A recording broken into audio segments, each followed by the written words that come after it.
knows Wednesday Night Baseball is brought to you by Holiday Inn Express, the smart choice for travelers who want to stay smart.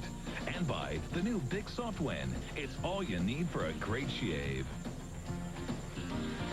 This is Bob Carpenter at Fenway Park with Rick Sutcliffe. Derek Jeter and the Yankees take on Nomar Garciaparra and the Red Sox coming up next.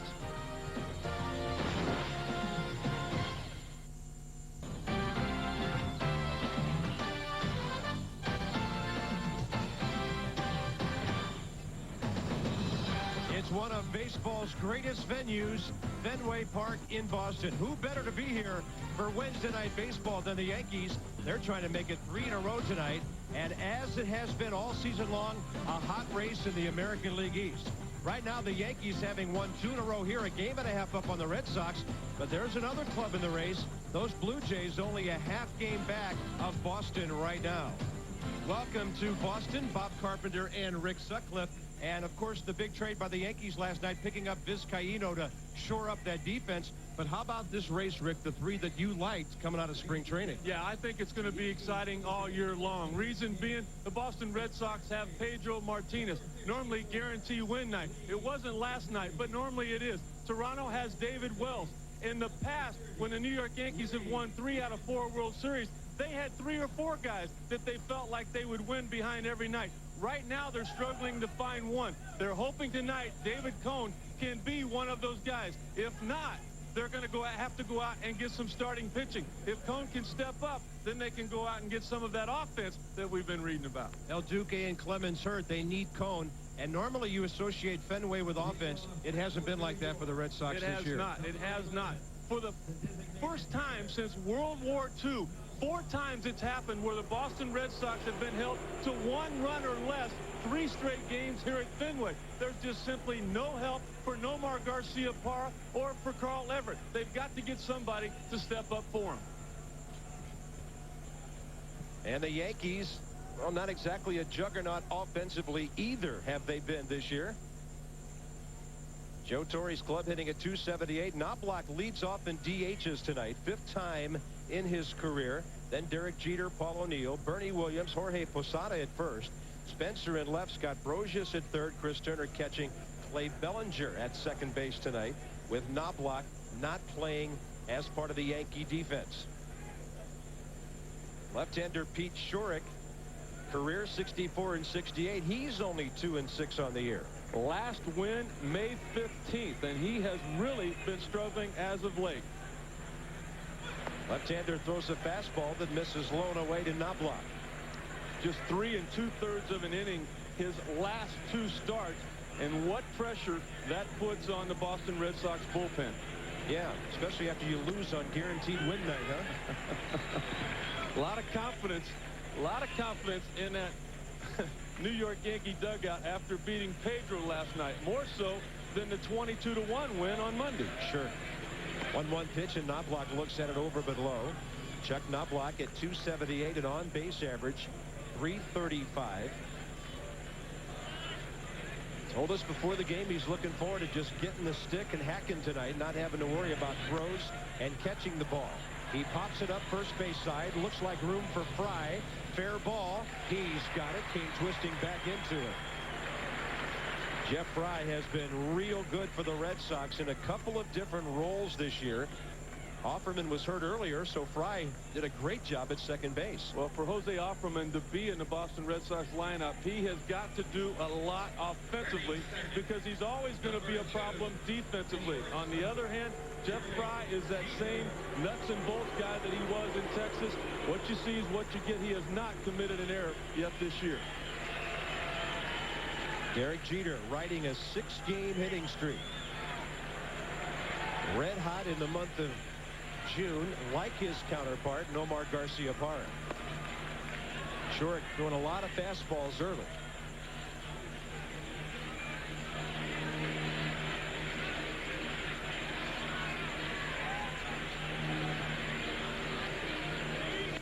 He gets jammed and fouls one right side. This one might stay in play. Offerman trying to get there. Fry does. And Jeff Fry has put away the first 2 Yankees. There's a stiff breeze blowing out toward left center tonight. and fly balls over on that first base side. That wind's going to keep them in play. Look at how far Jose Offerman is from that baseball. He had absolutely no chance. Now you put the normal first baseman out there, either Mike Stanley or Brian Dahlbeck, not known for their defense as well. That ball probably would have dropped. That's why Jeff Fry has been so important to this ball club. Any fly ball near the Green Monster is leaving Fenway tonight. Paul O'Neill hitting an even 300 as he steps in. Jeff Fry outstanding when Offerman was hurt. Jose was on the DL with a strained groin, and Jeff Fry hit 379 during that time. Not to mention very steady defensively. He's a 26-mile-an-hour wind blowing out toward left field tonight. And Bob, Paul O'Neill told me before the game, this ballpark more than any other, you just check the flag and you can tell what kind of help the baseball is going to get. O'Neill thinking about left center. He said the reason for that is because this is one of the older stadiums and the walls are so low. With the big super stadiums that are built, that wind, if it's blowing in from center, it won't go that way, obviously, but it will go down the lines because the stadium is built so tall. Not the case here at Fenway. Yeah, essentially down through its history, a single-deck stadium. They added seats on the roof years ago, but it still sits lower than anything other than a minor league park. No balls and 2 strikes to O'Neill with a couple out. And that one a little bit upstairs from short. But even though it's a single-deck stadium and there's not 60,000 people here, these Red Sox fans, when the Yankees come to town, will get just as loud. 1 ball and 2 strikes.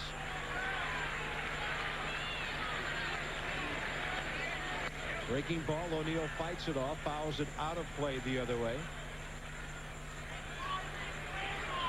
A very quirky ballpark, to say the least.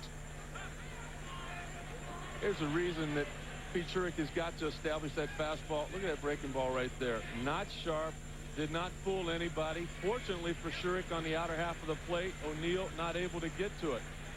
But his breaking ball, Shurik, has just not been what it was earlier in the year when he was having some success and had the ERA down. Scott Hatteberg, his personal catcher, he just shook him off at least twice.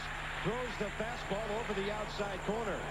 And a 1-2-3 first for Pete Shurik and the Red Sox.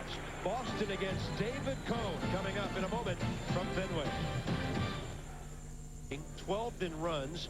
Jimmy Williams' club way down in home runs, 3rd worst in the league, and only Detroit has stolen less bases. So really not a whole lot of offensive output by the lineup so far. Jose Offerman leads off, and then Jeff Fry and Trot Nixon. Omar Garcia-Parra, you can't fault him, hitting .391. He's red hot in June, and he has a 10-game hitting streak, almost 500 his last 20 games. And then Carl Everett, Mike Stanley, the DH, Scott Hatteberg, the catcher, Darren Lewis in left, and Manny Alexander, the veteran third baseman.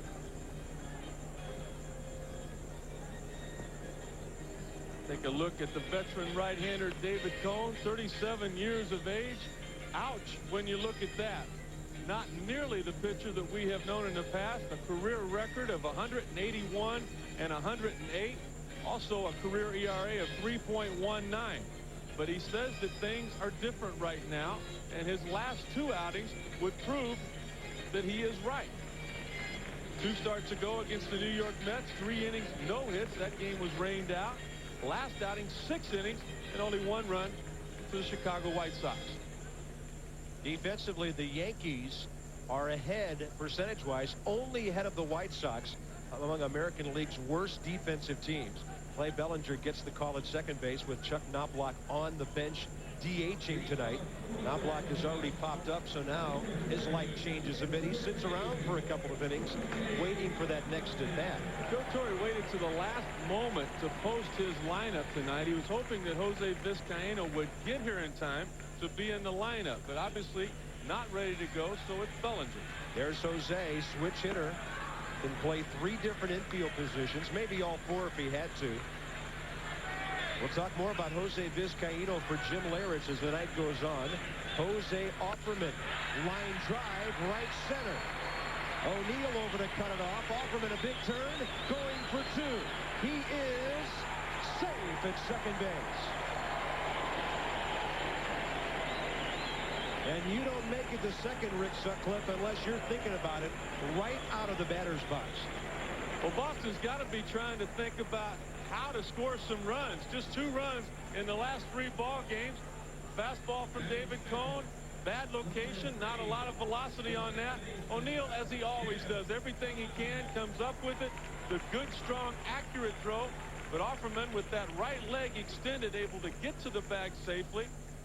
But we'll have to wait and see if he didn't jam that leg. Look at the ankle going in, the knee there. He got up awful gingerly, running well right there. Making the turn, knows that he needs to get into scoring position if possible.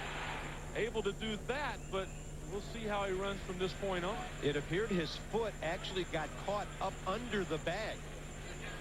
Obviously no give to those things. They have a pipe that goes down into the ground that holds them in place. Watch his foot under the bag. He had to get low to avoid the tag of Derek Jeter. Here's Fry pushing a bunt. Might be a hit.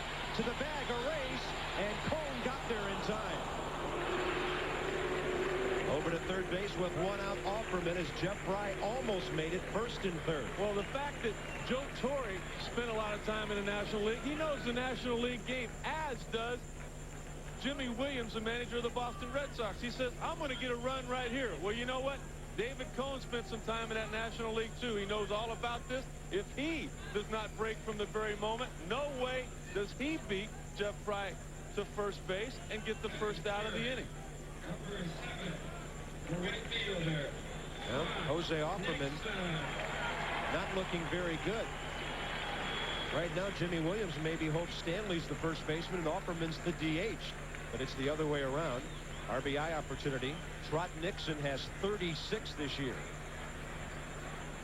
And Rick, a young player that you like a lot, not only with the bat, but because of how difficult it is to play right field at Fenway Park. There's just a lot of room to cover down there and a lot of different angles for the right field here at Fenway that most of the ballparks don't have. Nixon plays that position as well as anybody.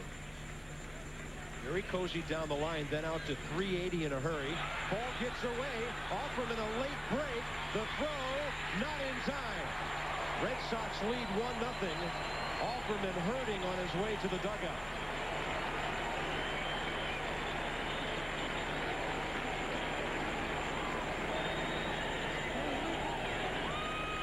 Bob, we know Jorge Posada, normally the normal catcher, but Chris Turner has been catching David Cone a lot as of late. The breaking ball down in the dirt, he does all he can to block it, but he does not have his body in position to keep it in front of him. Now look at where David Cone is. He's behind the bag. Offerman able to get his hand into the plate. David Cone needs to be further down the line so that when he catches the ball, he can apply the tag. After the wild pitch, Nixon a fly ball, left center, the wind blowing it over Bernie Williams. Nixon going for 3. He is saved. And the conditions of Fenway will be a factor in this one tonight. That was a routine fly ball that Bernie Williams just couldn't get a track on. I mean, to be totally honest with you, Bernie Williams misplayed this baseball. He, like everybody else, can turn right around his right shoulder and see the flag and what's happening as far as how the ball is going to carry. It's blowing dead to left center field. Bernie Williams thought he had the ball tracked. He started coasting. The next thing you know, it's over his head. And Boston looks to score the second run of the evening. This is the man Jimmy Williams wants at the plate in any RBI situation. Nomar Garciaparra. David Cone misses away, ball 1. A double by Offerman that he stretched. Fry almost sacrificing for a hit. A wild pitch, and now a wind-blown triple by Trot Nixon. Breaking ball misses away. No swing, says John Hirschbeck. Bill Miller calls the balls and strikes tonight. Jerry Meals at second, Larry Young umpiring at third.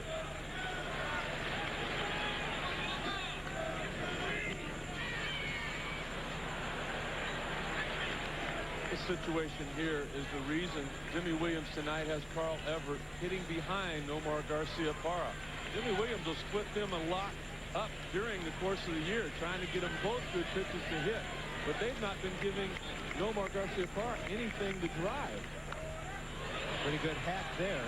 Foul ball straight back, so he was right on that pitch, and it's 2-2. And the reason that he's had 2 pitches to hit with the count 2-0 and 2-1 is because David Cone looks at the on-deck circle. There's Carl Everett over there. He's got 22 home runs, 63 RBIs. I've got to go get Nomar.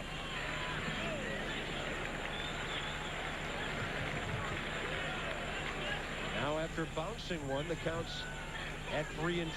Nomar with just 6 home runs on the year. That's not Nomar's fault. That's the fact that he's not getting anything on the inner half to pull out of the ballpark. Everybody's pitching him down and away or just simply pitching around him. 3-2 pitch. Way outside. How about a team with very little speed, as we mentioned earlier? They've only stolen 21 bases on the year. The Tigers 19, 2 lowest in the American League. But the Red Sox have run beautifully in this first inning. Offerman stretching his hit. Fry on the sacrifice, almost legging out of bunt. And then Trot Nixon all the way to third. Even with the wind blowing, if you're not running hard out of the batter's box, Nixon probably doesn't go to third on that play either. And the wild pitch, of course, that scored Offerman. And a first and third, 1-out situation for Carl Everett, who's been a huge acquisition for this Boston club.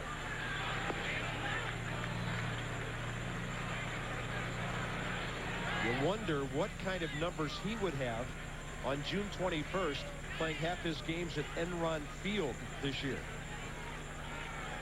The Astros have to wince every time they look up and see what he's doing. Fastball up and in. Well, you just think about the terrific numbers he put up last year as an Astro, and the ballpark, the home ballpark anyway, that he had to do it in. The Astrodome, one of the best pitchers' parks in baseball. Carl Everett just smiles when he thinks about hitting here in Boston. 1-1 pitch. High chopper. It'll be too slow for a double play. All they can get is one, and that will bring Trot Nixon home with another run. Everett collects his 64th run batted in. I think the really only mistake that David Cone has made this inning, the ball that Trot Nixon hit for a triple was not David Cone's fault. It should have been hit. But the fact that he walked Nomar is the reason there's a runner in scoring position right now. Bellinger doing all he can do. Posada playing first base, which he'll do from time to time. He's played out there a couple of times this year.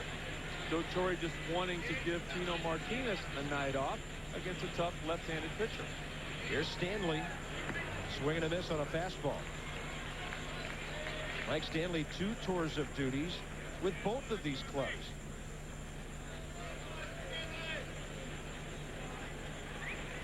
No balls and 1 strike to Stanley, hitting only .219. That fastball rides high. Red Sox doubled their series production in 1 inning here. 1 run Monday night, shutout last night, and 2 in the first tonight.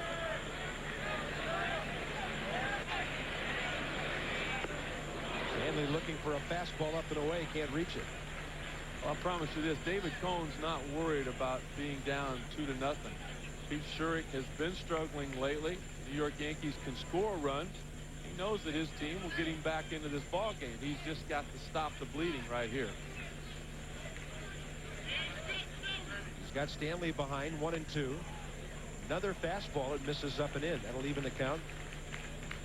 Mike Stanley, good power to all fields. He's had a right center field stroke for a good part of his career. You make a mistake inside, he'll put one out toward the turnpike here.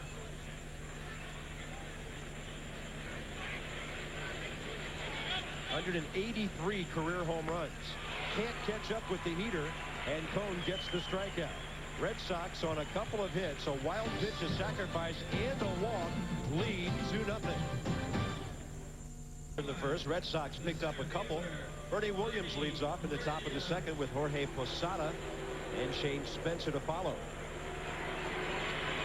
Well, it's a tale of 1 ace and the other guy's not doing the job. Pedro Martinez Wins 3 out of every 4 decisions with an unbelievable ERA. How about those 3 losses for Pedro Martinez? Hard to believe the way he's been throwing. First pitch swinging, Bernie Williams a pop-up. Third base side, Manny Alexander. 4 in a row for Pete Shorrock to start the game. To finish the thought on Pedro Martinez, when you think about his last 5 starts, Boston Red Sox have only scored 8 runs. 3 of those came last night. So if New York can score 3 runs off Pedro, they feel pretty confident that they can get to Pete Shorrock sometime tonight. Next up, Posada. Having an outstanding year.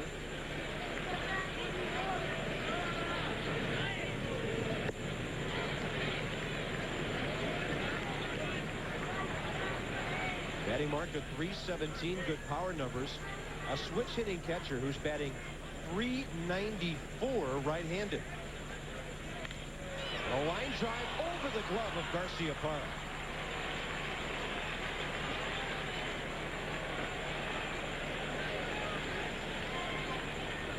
Kind of funny that he would get that base hit over the glove of Nomar.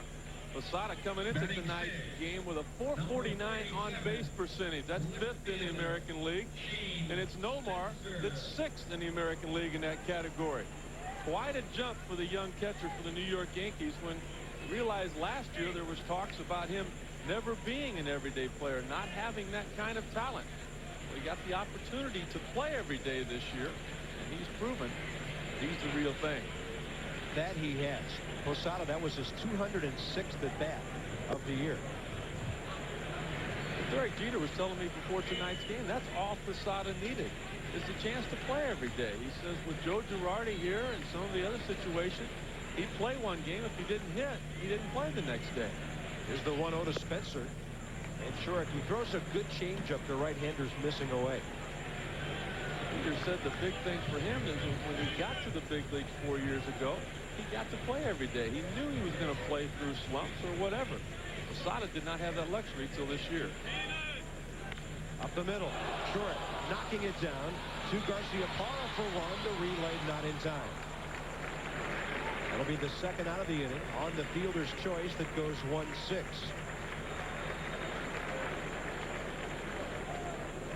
It'll be the second out of the inning, but it should have been the third out. He gets the ground ball that Shorrock wants. He's got a great sinker. The ball was right there. He gets himself handcuffed. Kind of lucky that he forced that throw to Nomar at second. It ended up being a good throw. Nomar tried to complete the double play, but by the time Shorrock had bobbled it, it was just not going to happen. 7th Yankee batter, Scott Brosius, the third baseman.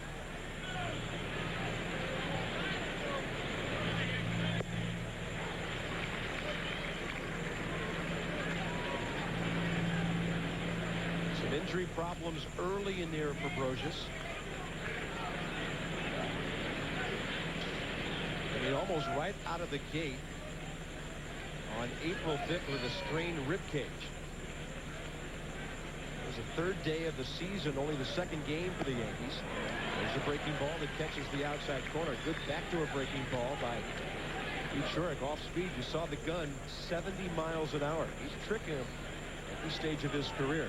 Well, he can do that when he can establish that fastball, prove that he can throw it for a strike down and on the outer half of the plate, which he has here in the early going. And the 0-2 pitch.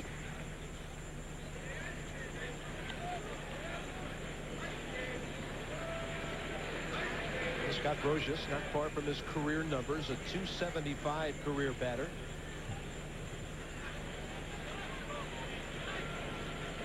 '98 RBIs as recently as 2 years ago. And a 1-2 pitch, a fastball that jams him, ball 2.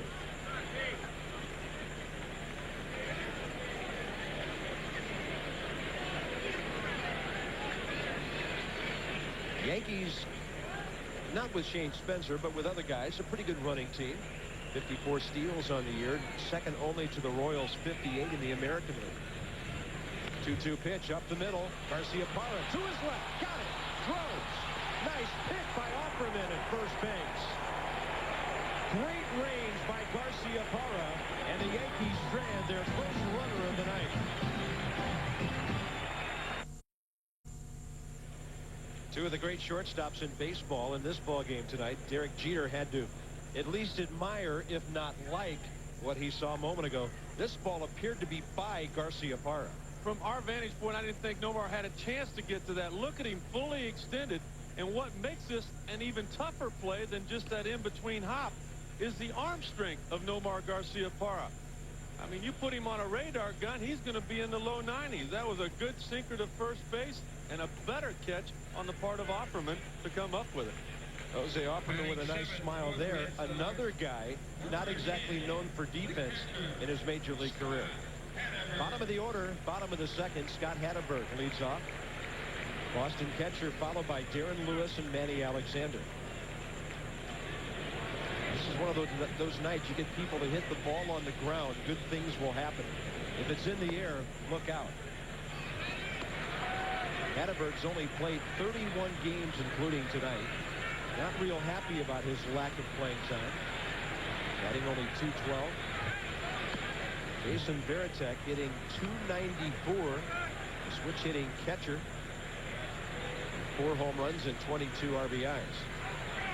Former Georgia Tech product. They've sent some outstanding talent to the big leagues. And a high fly ball out to center. Ernie Williams under it. Nomar Garciaparra and the Red Sox. Is it possible they'll finally do the unthinkable and win it all here in Boston? A profile of the Red Sox shortstop. Our cover story on ESPN, the magazine, this week. There's also a look at those other Sox, the guys in Chicago, and their closer Keith Fultz and Sammy Sosa, Don Baylor. Not exactly happy on the north side of Chicago these days. A lot of trade rumors floating around both of these clubs here tonight regarding Sammy Sosa and others.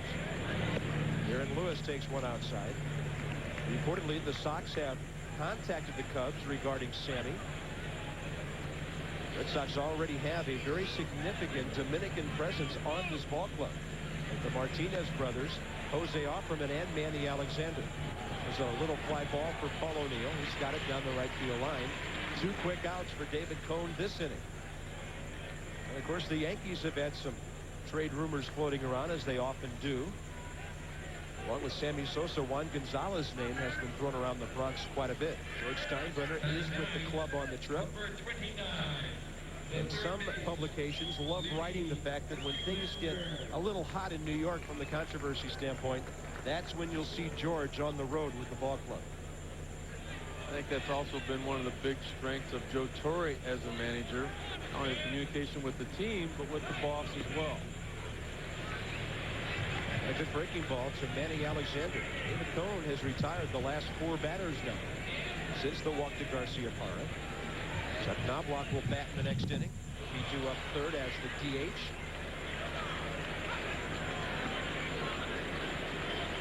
Manny Alexander has become a very close friend of Pedro Martinez on this Boston club. Very close with Sammy Sosa, Chicago Cubs last year. John Valentin has knee tendonitis. He's on the DL right now, not able to perform for the Sox. So we've got Manny getting some time at third base right now. 1 ball and 2 strikes to the number 9 hitter.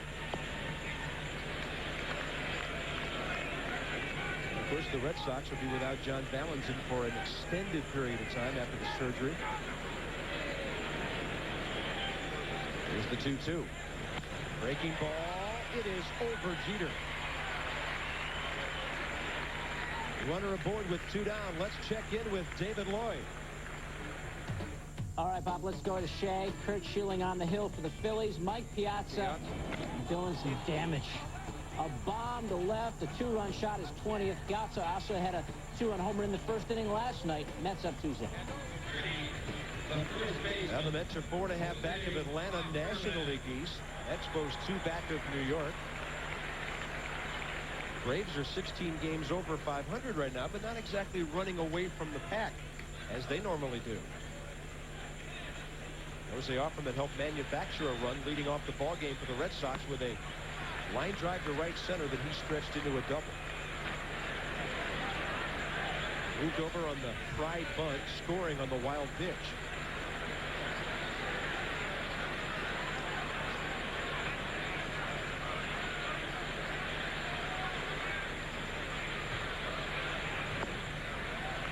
Cone missing, low and away. Quickly 2 balls, no strikes.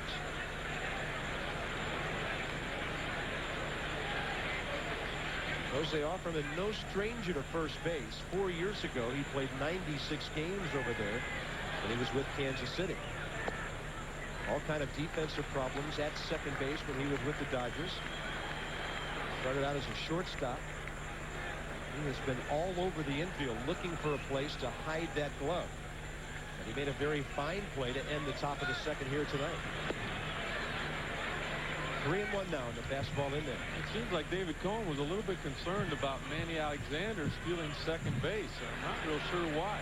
Last year he only stole 4 bases, has yet to even try a stolen base attempt this year. Pretty good lead. Cone goes after the hitter, and now he walks Offerman. His second walk of the game.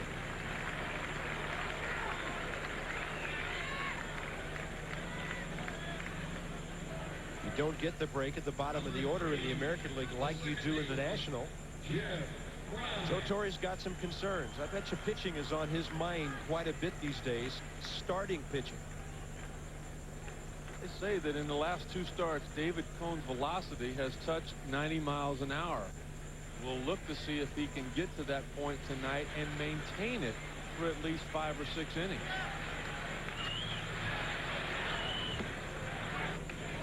I guess Rick Sutcliffe, this question begs to be asked. At this stage of his career, David Cone is 37. When you look at his motion, warming up, getting ready for a ball game, is he throwing the same as he was earlier in his career? His range of motion is a little bit short as to what it was when he was an overpowering pitcher, but David Cone is one of those guys just you cannot give up on him. He not only has the desire to go out there and compete, but he has the work habits, and he has the intelligence. He knows the hitter's weakness, and physically he's able to get the baseball in that location regardless of what's on it. If he can just get enough velocity on the fastball to keep him honest on the inner half, that slider becomes devastating. No balls, 2 strikes to Jeff Fry. Fastball runs just off the plate. Not a bad 0-2 pitch.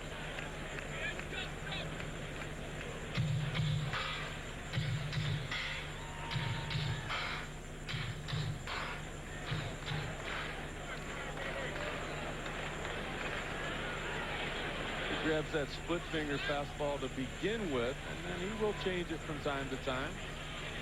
Breaking ball away, blooper right field. O'Neill right there to make the play. 2 runners stranded. Red Sox have left 3 already. Top of the 3rd coming up. 2-0 Boston. Baseball, Fenway Park, Boston. Top of the 3rd. Chris Turner, Clay Bellinger, and the DH Chuck Knobloch for the Yankees against Pete Shorrock, who's been pretty solid through 2 so far. In the last few minutes, the Yankees have gotten some good news regarding their starting pitching staff. We'll tell you more about that as this 3rd inning goes on. Chris Turner, a .364 batter. He's had 8 hits and 22 at-bats over 12 ball games this year.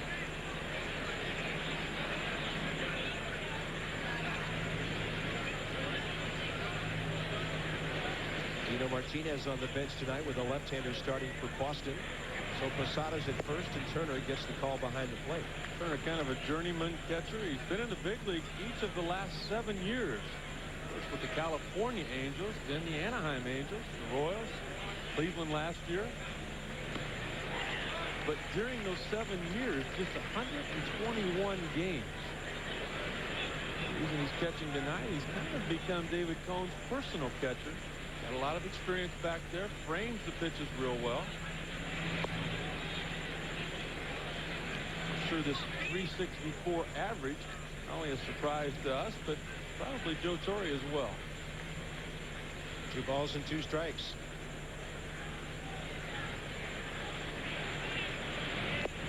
Change up away, had him out in front of it, and his second strikeout. That'll go down as a swinging strike 3.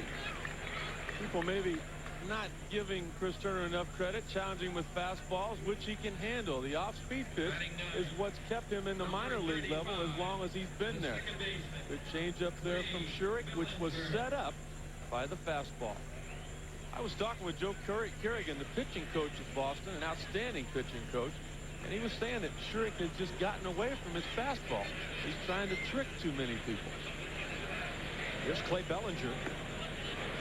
Pete Schurik told people that coming out of spring training this year, Bellinger batting only .215, steps in, number 9 hole. Told people he was throwing the ball as hard as he was at any stage of his major league career. He's at high 80s on the gun here tonight. He's had a decent sinking fastball. He doesn't have to throw in the high 80s. He can throw in the mid to low 80s with the movement that he gets on that fastball. 1-1 pitch. Little half swing and a foul ball down into the right field corner.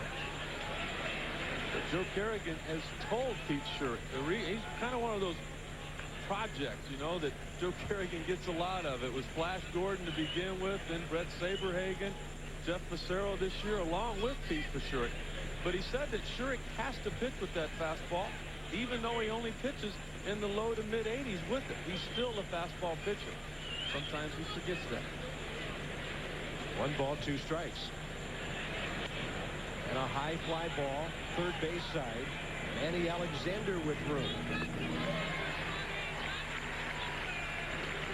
4 straight now for Schurik, and the DH, Chuck Knobloch, coming up. As we mentioned a few moments ago, whenever you look at the pensive stare out to the field of Joe Torre, you know he's got pitching on his mind. Well, some good news a few minutes ago, Rick. It is an elbow strain. Dr. James Andrews down in Birmingham backing up the original prognosis on El Duque. So Stottlemyre and Torre both happy he, for the time being, is not going on the disabled list. Well, Duque was such a big guy for the playoffs last year. Joe Torre had a tough decision. Clemens healthy, Cohn healthy, Pettit throwing well. Who was going to be the #1 starter in the playoffs? Well, he selected El Duque. Could have been heavily criticized had it not worked out. But did it ever work out? In 4 playoff starts, El Duque 3-0, and he only allowed 5 runs in those 4 starts. Well, Andy Pettit has been solid this year, 7-3, about a 4.5 ERA. That one is on the outside corner to Chuck Knobloch. He missed it early. He's DHing tonight, not playing second base. Has made 13 errors in 48 games this year. Popped up the second first time up. I'll tell you what, though, Bobby, before the game, I'd never met Chuck Knobloch. Obviously played against him a lot. I went up to him and I said, hey, we'd like to sit down with you and talk to you about what's going on. He says, what time do you want me there? You know, with all the problems, we've seen a lot of players that would run and hide. They'd be in the trainer's room getting treatment. This is a stand-up guy. Out to short. Couple of hops for Garciaparra. There's that 90-mile-an-hour sidearm fastball. It sailed a bit on Offerman. A 1-2-3 for Schurik and the Red Sox.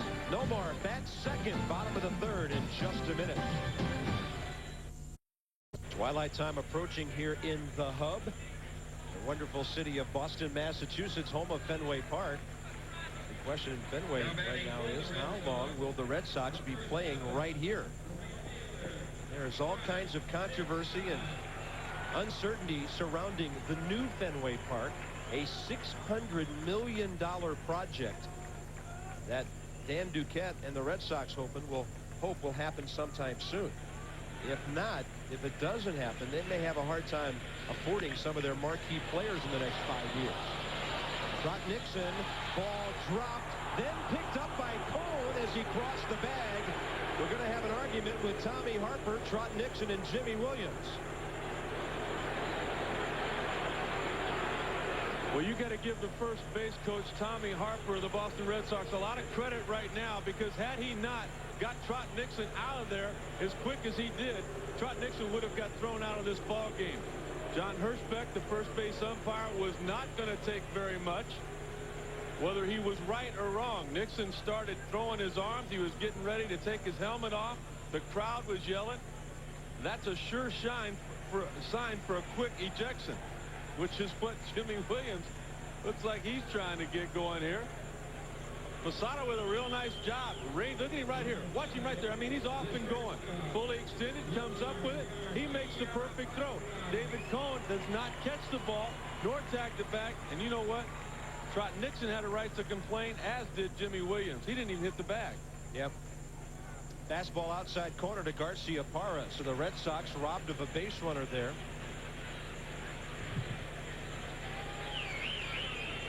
Yankees get a break on a very good play by Posada. And this one misses low and away to Nomar Garcia Parra, who walked and was stranded his first time up.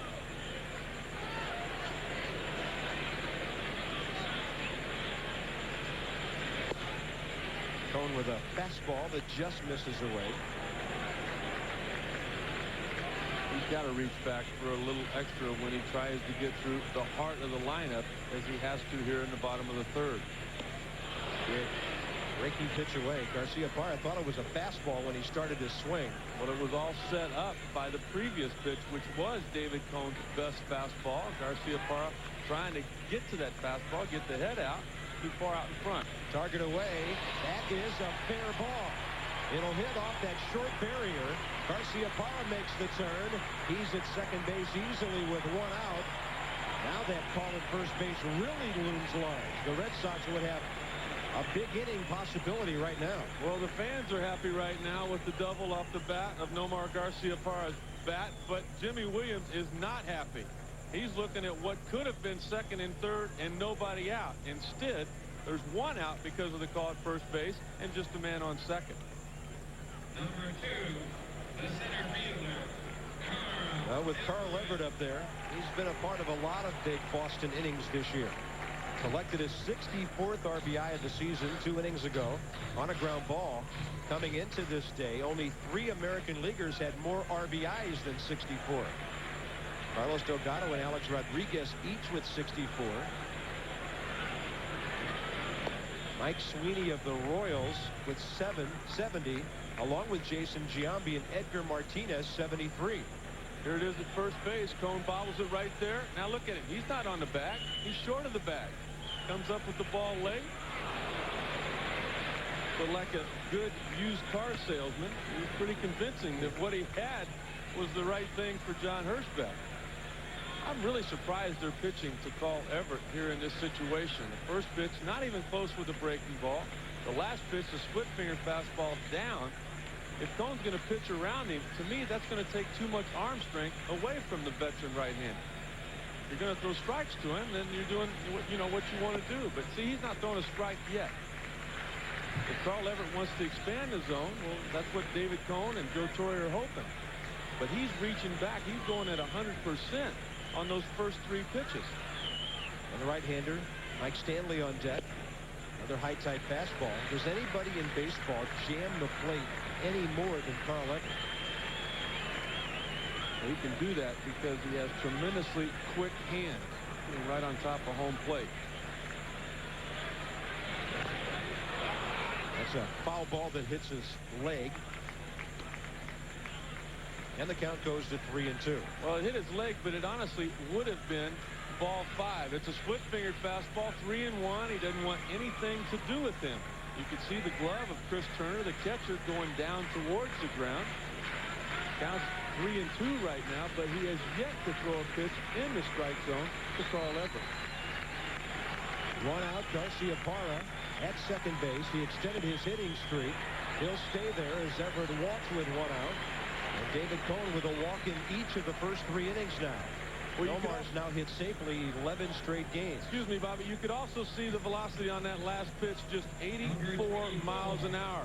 He started the at-bat off with an 88-mile-an-hour fastball.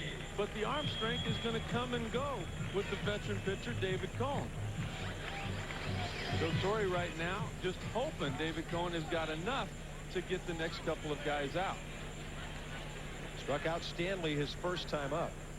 He did it on fastballs, almost as if Stanley was looking breaking ball.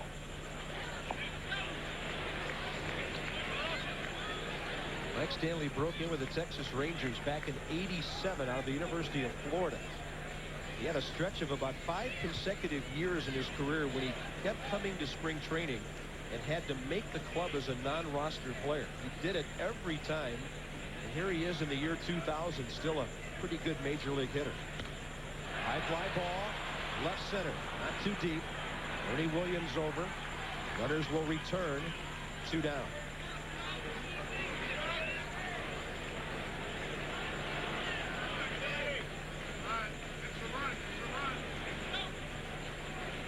Mike Stanley in his first 2 at-bats looking for the breaking ball from David Cone. He gets it here, but look at the location of it. Just off the plate, 4 or 5 inches off the outside corner. He was looking for that pitch. He got it. He wanted to hit it out of the ballpark, but he did not. He wasn't patient enough to get it in a location that he could do that with. 2 on, 2 out now for the catcher, Scott Hatteberg. And Cone with a breaking ball that bores in on the left-hander.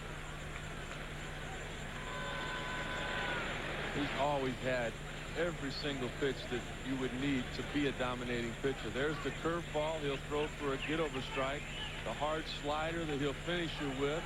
4-seam, 2-seam fastball. Not afraid to pitch in. And when he gets you looking fastball, he throws that split-fingered fastball, which the delivery makes you think it's the good one. And the movement takes it down out of the zone. And a lot of times you end up going back to the bench looking silly. 1 ball, 1 strike. Fastball pulled. 1 hop right to Posada. And the Red Sox are gone in the 3rd. They've had runners in every inning, stranding 5. They lead 2-0 on to the 4th. After 3 innings at windy, not breezy, windy Fenway Park tonight, where it's really blowing out toward left field. Yankees have only 1 hit through 3. Derek Jeter, their best offensive player right now, will lead off. Then Paul O'Neill and Bernie Williams. So Pete Shorrock has his hands full in this top of the 4th. Jeter fouled out to the first base side, first time up. A ball that on a normal night would have gone out of play. That wind kept it in on the right side tonight. Derek Jeter, a 6-game hitting streak.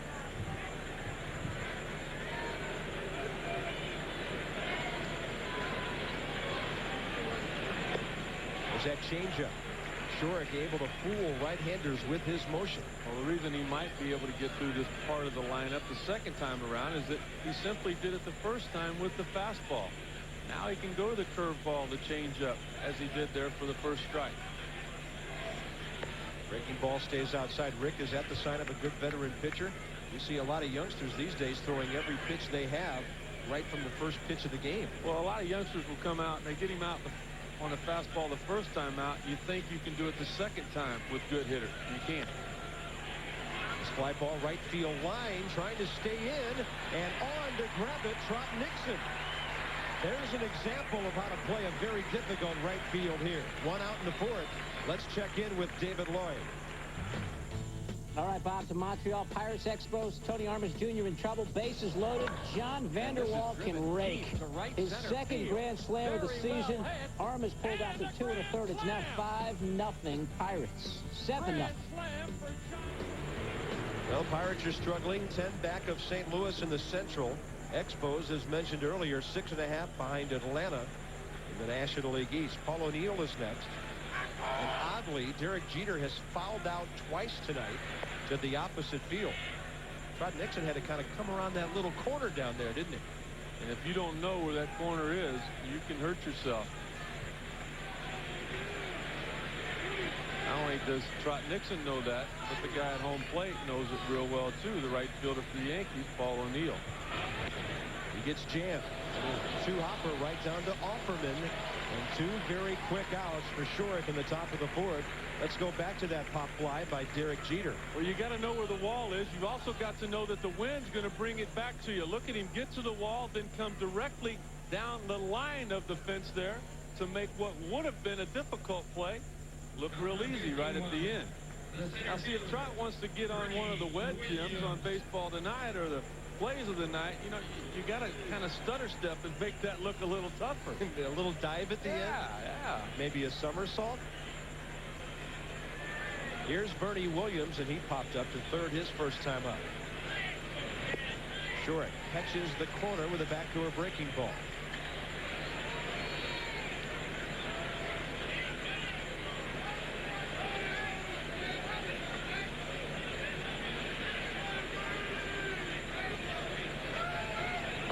This day of high pitch counts, Pete Shorrock looks like he is going to have an economics degree tonight. That's only his 43rd pitch of the night. And I know you appreciate this, you old right-hander. He hasn't gone to a 3-ball count yet. he's not overpowering, so he can't do that very often. Fastball away and a little bit low. 2 balls, 1 strike. The art of pitching. We're seeing it from Pete Shorrock tonight. Only 1 base hit through 3 2/3, 2 strikeouts. Hasn't walked anybody.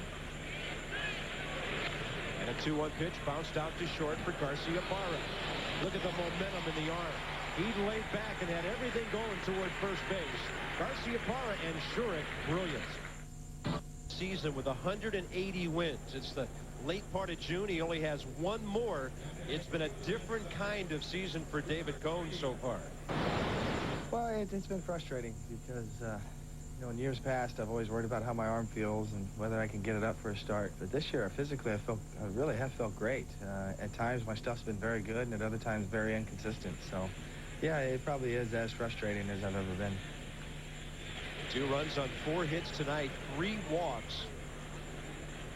And he faces Darren Lewis leading off bottom of the 4th.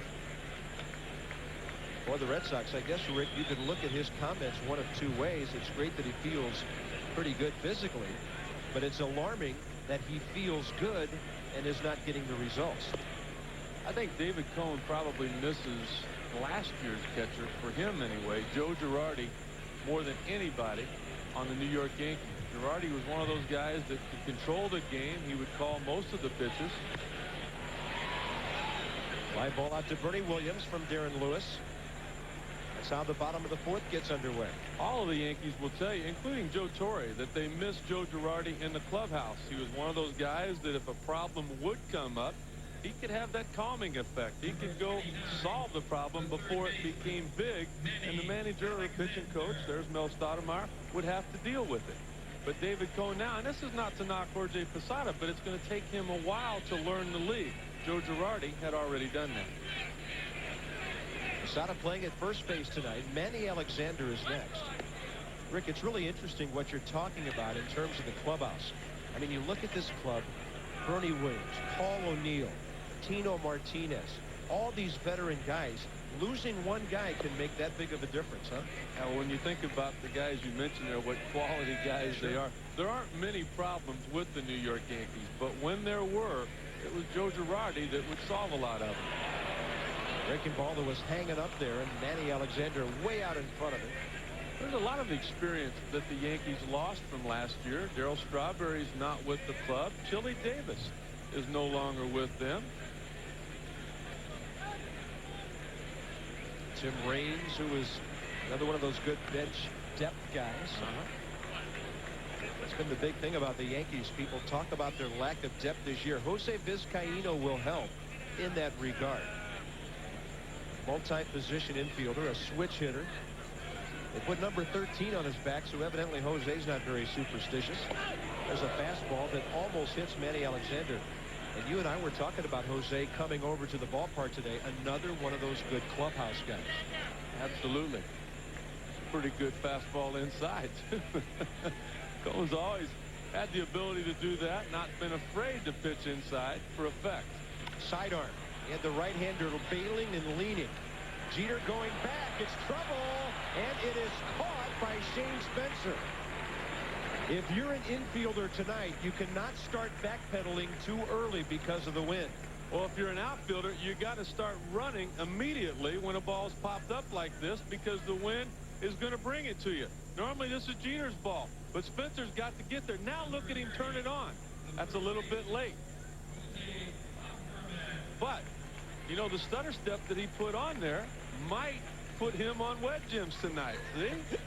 Hopefully Trot Nixon's paying attention there. Top of the order, Offerman. Fastball is right in there.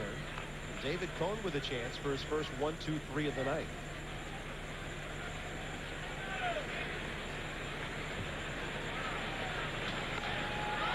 And on the 0-1 pitch, a fly ball to center. It's got some carry to it. Bernie Williams back. And David Cone throws 3 fly balls with a little help from Spencer. And a 1-2-3-4. Red Sox still lead 2-0. On to the top of the 5th inning. ESPN Wednesday Night Baseball. ESPN 2 tonight from Fenway Park. Jorge Posada, Shane Spencer, Scott Brosius for the Yankees against the very efficient Pete Shorrock so far. Posada has the night's only hit. A line drive to left center with 1 out back in the second.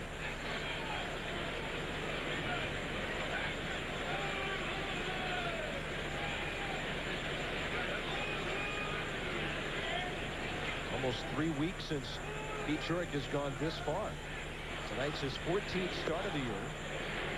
ERA at 4.38 coming in. He's added 4 innings on to the 72 he had thrown coming into this start. Joe Kerrigan knows he's looking at something that could really help after their ace was beaten here by 3 Yankees solo homers last night. Fastball is in there. Well, the reason Kerrigan wanted not only Schurik but Jeff Fassero as well is because on nights like this, when it warms up and the wind's blowing out, you need a sinker ball type pitcher. Schurik has a good sinker. Perfect fastball on the outside corner. That'll even the count. 2 balls, 2 strikes. Real Cormier on your right, one of 2 Red Sox bullpen lefties. They added Tim Young after last night's game. They sent right-hander Rob Staniford down, who had given up 9 runs Monday late in that game to the Yankees. 2-2 pitch. Breaking ball, off speed, a little bit low. The crowd was groaning and leaning with that one. Didn't miss by much. Well, Bob, the reason they're moving around down in the bullpen for the Red Sox is that, as they always do every 5th day with Pedro Martinez on the mound last night, it's been a couple of days since any of them had to get up and stretch. Fastball misses outside. Pete Jurick goes to his first 3-ball count and walks his first batter of the night. Last night the Yankees beat the Red Sox 3-0, all on solo home runs. Derek Jeter with number 7. Bernie Williams, number 14, the opposite way. And then Paul O'Neill. He just puts his head down and runs. And of course in New York today, Pedro who? Yankees and company with a 4-3 series advantage over the Red Sox this year. They've won the first 2 games of this series at Fenway. That ball is wild and back to the screen. Posada down to second base is the furthest the Yankees have had a runner tonight. Well, this is that confidence factor on the part of Pete Jurick right here. Not anything like the guy we've seen the first 4 innings. What created this fastball right here? Maybe the fact that there's a runner on first base, only the second runner of the night. But I think more importantly, the fact that Posada was the only guy that hit the ball hard off of Jurick the first time around. He got the base hit. Well, Jurick was just too fine with him. He eventually walked him on a couple of close pitches, but he didn't throw that sinker in the strike zone and get the at-bat over with. Now he's pressing a little bit. Your mind starts to work a little bit. Your mechanics get altered, and you can't find the release point. 1-0 pitch well outside. Is that a case of the pitcher giving the hitter too much credit second time around? Absolutely, no question about it. Even though he got a base hit, you need to come right back and make him prove that he can do it again. But that's where confidence comes in. There's Joe Kerrigan. He knows what's going on here, but there's nothing he can do right now. 2-0 pitch. And a change up to the outside corner. And in this era, with these high-end baseballs now, as they're calling them, flying out of ballparks, a pitcher, why should he be scared about a guy who got a single his first time up? That's nothing these days. Runner at second, nobody out. 2-1 pitch. Pretty good fastball, not missing by much, but now 2 consecutive 3-ball counts.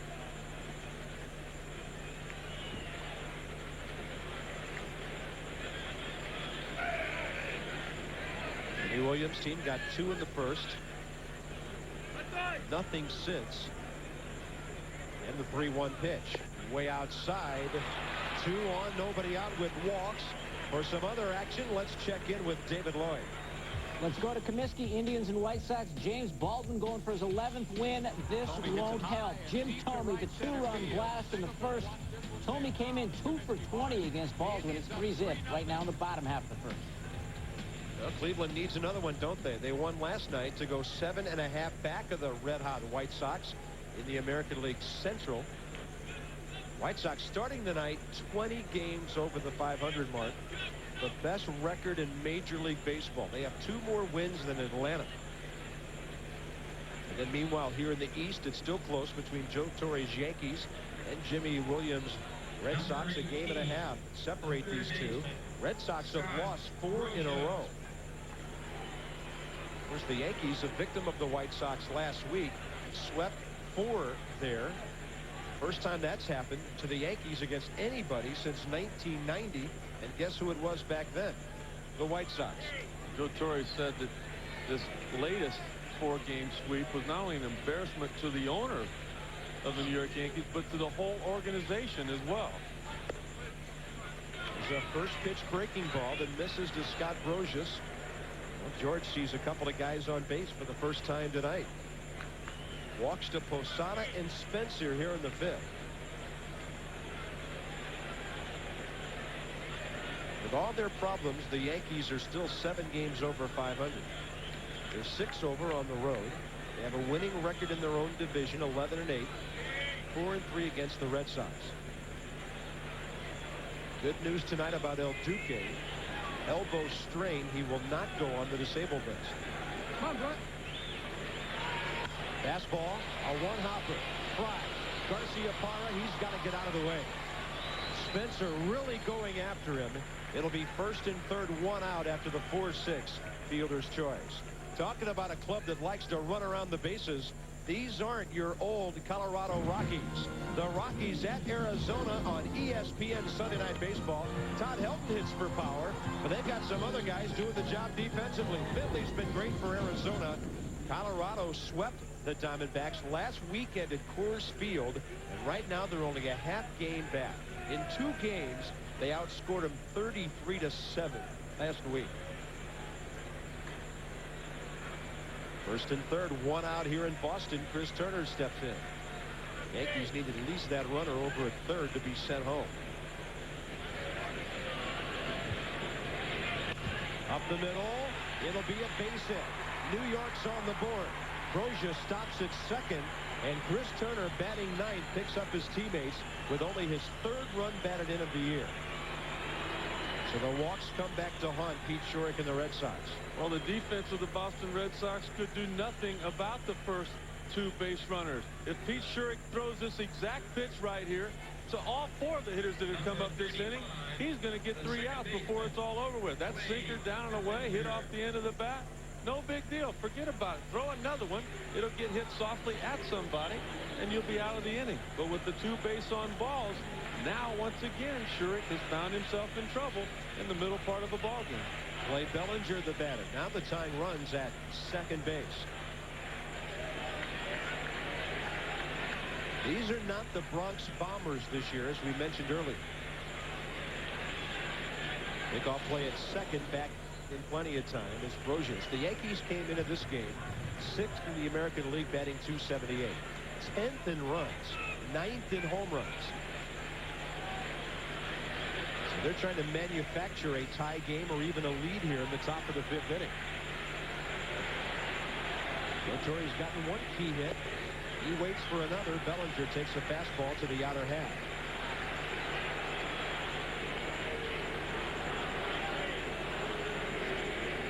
Brosius at second after the fielder's choice. Chris Turner delivered the RBI single.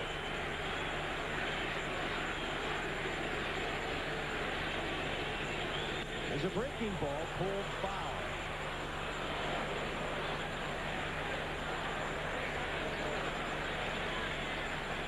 Probably really the same situation as Mike Stanley had. Looking breaking ball off David Cone. He was out in front of it. There, Bellinger looking breaking ball. He's got power. He's hit 4 home runs already in limited play. He got it, but he just did not stay back long enough for it. It was like when he saw it, his eyes gave you that deer in the headlight look. Boy, he jumped on it, but all he could do was pull it a long ways foul. No balls, 2 strikes. 2 on, 1 out. Fastball away. Bellinger did a good job of fouling that pitch off. Well, now's where you just simply got to put him away. You got him down 0-2. Several ways to go about getting him. Bounce the breaking ball, or go to your strength. Go to that good sinker down and away. Let him hit it on the ground somewhere. Hope it's at somebody. Bellinger, 9 runs batted in. 0-2 pitch. Fastball rights way upstairs. Top of the order next with Knobloch, then Jeter. That's exactly right, and that's why Schurik needs to throw that sinker on the outside corner right now. Just throw it down somewhere. Try to get a ground ball and get 2 outs on 1 pitch. Because if you don't, Knobloch coming up, he's a designated hitter tonight. He's supposed to swing the bat, and he can do that. Here's the 1-2.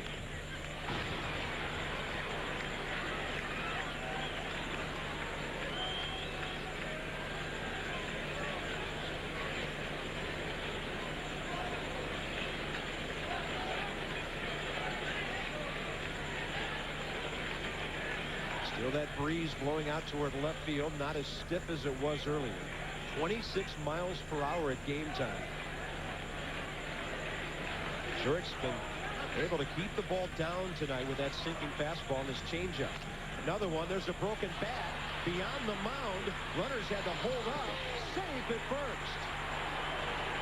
The runners, Brosius and Turner, were both holding, fearing that ball would be caught in the air by Pete Schurik, who could only wave at it with the bare hand, and now the bases are loaded with 1 out. Schurik makes the pitch that he needs to make. It's just unfortunate that this ball found a place to land that nobody could get to. Look at the ball down. The bat's broken. He tries to barehand it. That's all he can do. Pride comes in, barehands it. That's all he could possibly do. Well, that little wedge shot right there, even Tiger Woods might have been proud of that. Look at it check up right there, the nice little roll. Good hustle on the part of Bellinger. Even though he didn't hit it hard, he did all he could do and picks up a base hit. I didn't know Tiger had to hit any wedges during the weekend. He was on every green, it seemed. Hipólito Pichardo up. Chuck Knobloch seldom swings at the first pitch. Breaking ball. He averages about 1 every 10 times up there swinging at the first offering. He took a breaking ball in there. Bases loaded, 1 out. The Yankees a great chance to tie or go ahead here in the top of the 5th.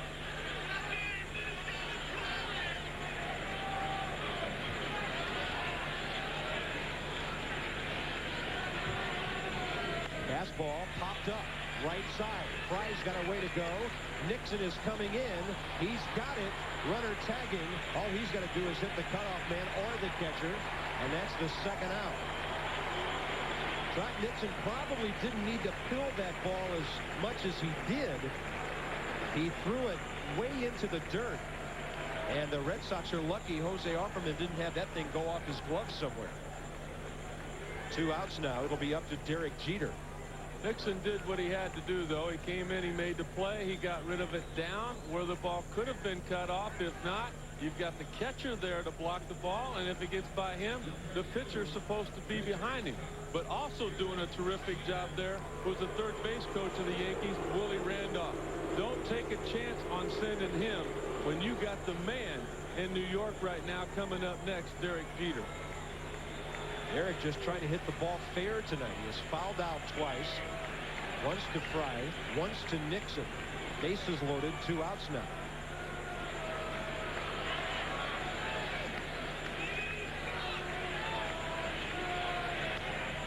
And another ball down the right field side.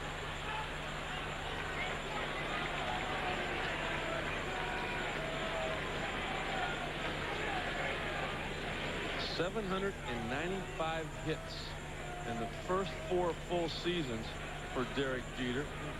That's more than Ty Cobb, Pete Rose, or Stan Musial at this point in his career. The greatest hits guys in Major League history. Derek Jeter has never hit a grand slam in the major leagues. Pretty good batting average, though. The 0-1 pitch. That's a breaking ball that stays away. Evens the count, 1-1. At third base, Scott Brosius. Chris Turner, the big hit of the inning so far, the RBI single. Clay Bellinger at first. He had the little pop fly that dropped over the mound. David Cohn hoping for some run support here to get back even or ahead in this game. Top of the 5th inning. 1-1, target away. Fastball misses off the plate. They've been working Jeter away throughout the game.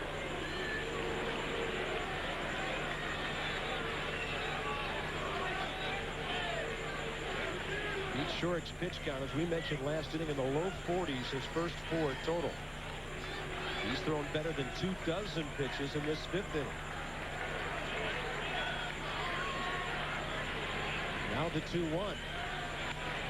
Jammed him, fly ball center field for Carl Everett, and the Yankees will strand 3. They get only 1 hit in the inning. They score a run halfway through. Red Sox 2-1. Being double parked on Ipswich Street is an art here at Fenway Park. We're going to pan right in and show you this wonderful baseball park. And baseball tonight. Highlights from Fenway and other ballparks. Next airs tonight at 10 and midnight on ESPN. Larry Beal, Rob Dibble, and Tim Kirkjian. We'll look at Cleveland and the White Sox. James Baldwin 10-1 going into that game tonight. Kerry Wood and Tom Glavine in Atlanta. And Al Leiter 8-1 hosting the Phillies with those Mets. In its 11th series, 11th year as the daily diary of baseball. Baseball tonight. I'll be there tomorrow night and Friday night and Saturday night. The full Sutcliffe wardrobe on display this week. Bottom of the 5th inning, Jeff Rye leads off. And Jeff will step out while they clear a beach ball from left center field. Jeff tonight a sacrifice and a fly ball, 0 for 1. Nomar will bat 3rd in this bottom of the 5th inning. It'll be an interesting inning because it's a series of tough hitters for David Cone, and also the fact the Red Sox have a little momentum after not giving up the big inning there, where the Yankees had the bases loaded, 1 out. Cone missing with a breaking ball. 1 ball, 1 strike. 5 kisses on the barrel of that bat, huh? We'll see if he looks at that many pitches in this upcoming at bat. Cone's got a big breaking ball going right now, and Jeff Rye kicking at the dirt.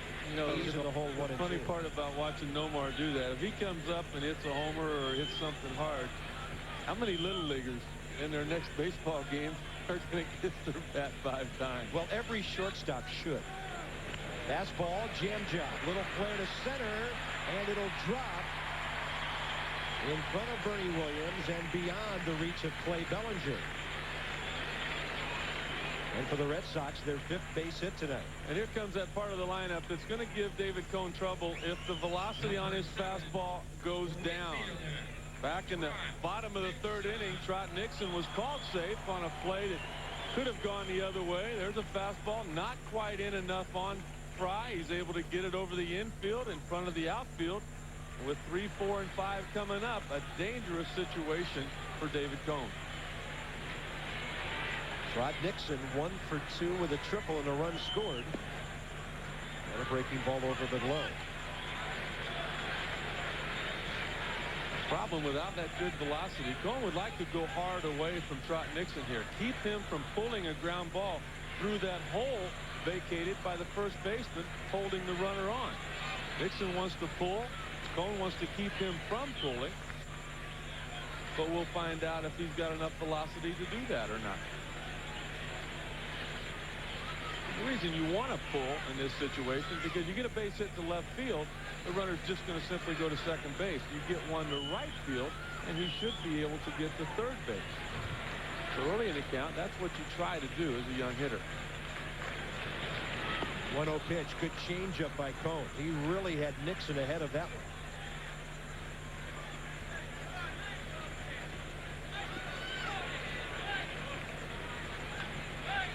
Jimmy Williams won't be upset, though, with this swing. Look at this right here. He's trying to take advantage of that hole and maybe even deep to right field to advance that runner. And a foul tip on a pitch diving down and away from him. David Cone has quite a repertoire. Different arm angles, different speeds. Nomar Garciaparra on deck. What will be the situation when he comes up? Garciaparra has had a perfect night so far.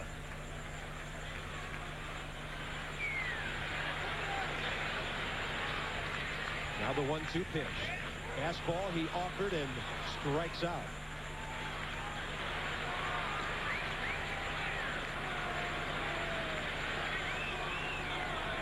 There's Nomar coming up here, all the superstitions. Let's go back to the All-Star game last year. It looks like Nomar doing his thing, but it was Derek Jeter that actually did it. And what was funny, Nomar actually liked it. Jeter actually struck out in that at-bat, so he said it doesn't work for him. But Derek Jeter got booed by the crowd here at Fenway. So he thought, maybe I'll add a little levity to the situation. I'll get a little Nomar going. He had everything going except the base hit that usually follows all of that stuff for Nomar. He's had a walk and a double tonight. Breaking ball catches the corner. It doesn't take a whole lot for a Yankee to be booed at Fenway Park.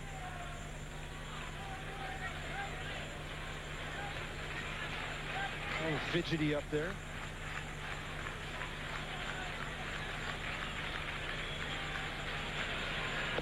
High and tight.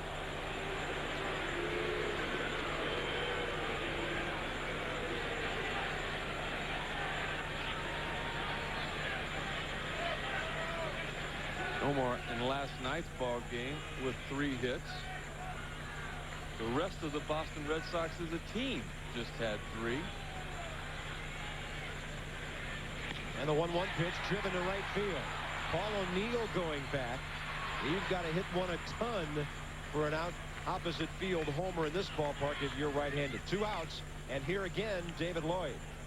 All right, Bob, let's go to Skydome Tigers and Jays. Of course, Detroit had the 8 homers last night. Toronto bashing tonight. Shannon Stewart, a 3-run job, his 8th. Toronto leads the American League in home runs, and they lead this game 4-0. Well, with the Red Sox and the Yankees getting together, that's huge for Toronto. The Blue Jays could be in second place by the end of the evening if New York would win here again, and they would take care of business at home. Only a half game back of the Red Sox. Carl Everett goes up hacking and fouls one off. RBI ground ball for his 64th of the year, and a walk for Carl Everett tonight. Still at first base where he was leading off Jeff Fry.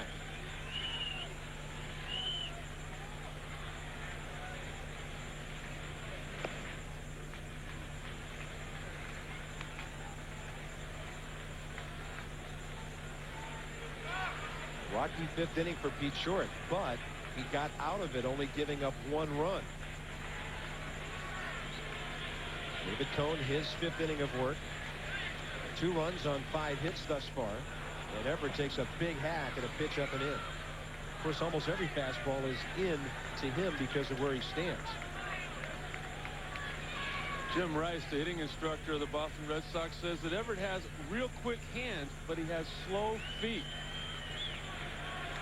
Frustration right there on his part. There's the hitting instructor, Jim Rice. What he was frustrated about, though, is he got a fastball to hit, but the velocity is still enough to get him out. That fastball right there, only 84 miles an hour, but that was by design. That was the sinking fastball that he wanted to start out right at Carl Everett and run it back across the plate on the inside corner. He goes upstairs for that one and can't get it. David Cone strikes out 2.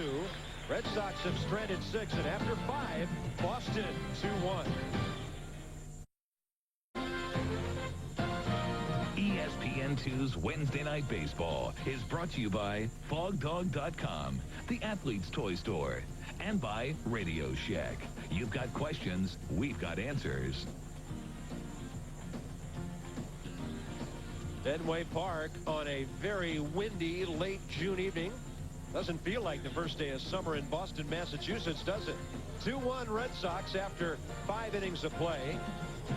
Paul O'Neill for the Yankees. Bernie Williams, Jorge Posada against left-hander Pete Short. He's only given up 3 hits so far. Yankees have stranded 4 base runners, 3 of them last inning. And O'Neill 0 for 2 with a strikeout and a ground ball.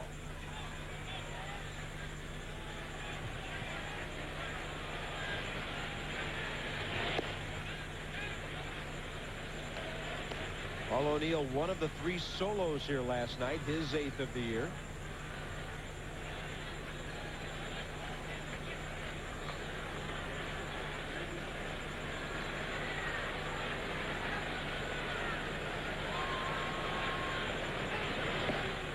Here's a high fastball.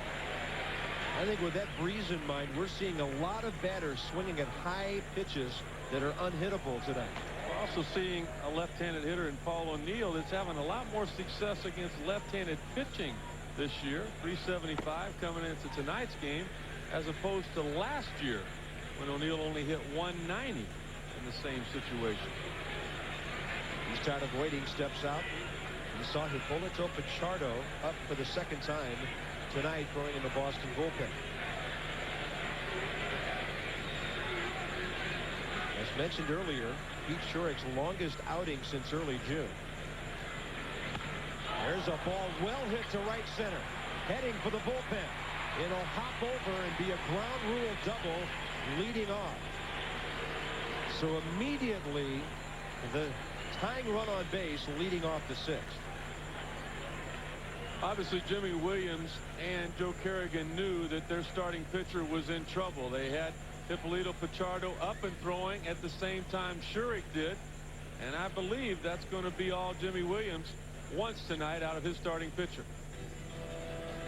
A leadoff double in the sixth by O'Neill knocks out Shurick. Pichardo will come on. Bernie Williams, Posada, and Spencer next for the Yankees, down by 1.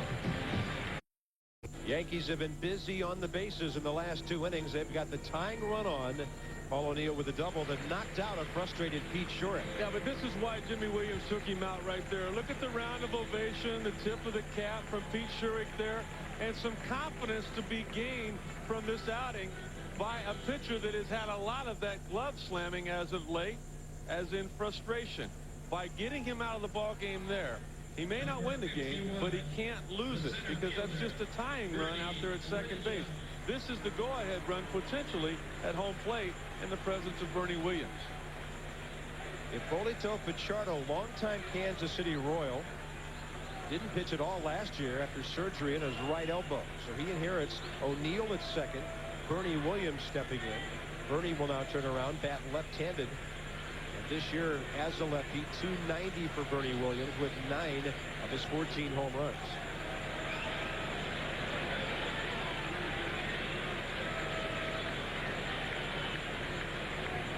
Williams 0 for 2 with a couple of balls on the infield. Strike 1 from Pichardo.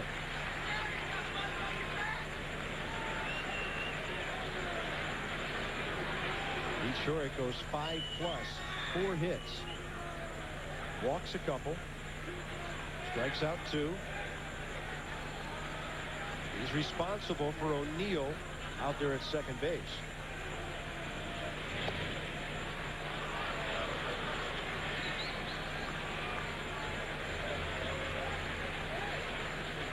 Another thing that indicates this move is Bernie Williams has always hit slightly less against right-handed pitching as opposed to left-handed pitching, and in particular it would have been the third time around looking at the left-handed pitcher Pete Shurick.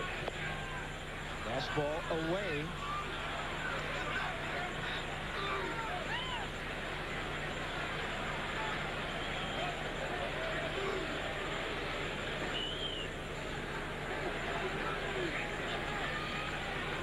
Been the secret to success for the New York Yankees, really the philosophy of their hitting instructor Chris Chambliss, to get the starting pitcher out of the game and just pound the long and middle relievers. Fastball, same spot, ball 3. That's why Knobloch's so important to the offense of the New York Yankees. He's always up there, even when he does not get a lot of hits, as he's 0 for 3 tonight. He's one of those guys that works the pitch count. He'll always be up there to see 4, 5, 6 pitches on an average each at bat. Interesting numbers by Bernie Williams against Pichardo. Nearly 500 in his career as the first man the reliever faces here in the 6th inning. Count's gone to 3-1.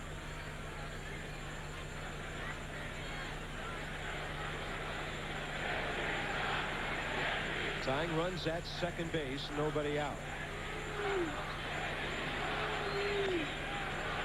That'll fill the count. There's a good look at the hitting instructor, Chris Chambliss of the New York Yankees, the guy who I feel like should have an opportunity to manage at the big league level. Certainly paid his dues as a player, as a coach. Great person, a leader. Hopefully that opportunity will come someday. A longtime member of Joe Torre's staff with a couple of different clubs. 3-2, and Bernie Williams strikes out. That's the first out here in the 6th. We check in again with David Lloyd. All right, Bob, to the Ted Cubs and Braves. All the trade talk not bothering Sammy. Sosa sticks one into right center. That'll score a run. Sammy's 64th RBI. He's tied for second in the NL. It's 3-zip Tubs. Yeah, Todd Helton, the other guy with 64. Jeff Kent leads the National League with 66 runs batted in. Now Posada turns around and bats left-handed. Base hit, a walk, and a run scored.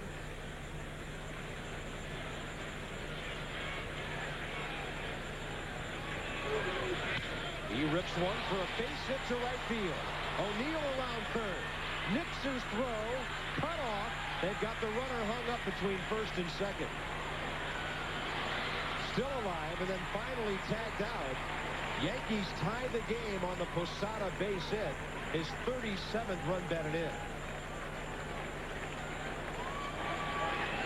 Jorge Posada, this young man is really taking a big step forward as far as his career is concerned and being a superstar in the American League. You got to get big clutch base hits.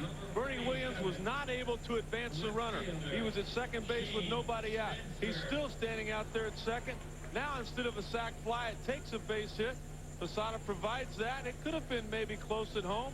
Offerman deciding to cut the throw off and picking up the second out of the inning, keeping the score simply tied rather than letting the Yankees have a possibility of taking the lead with another base hit. That completes the line on Pete Shorrock and takes away a chance for a W. Shane Spencer next for the Yankees. 0 for 1 with a ground ball and a walk.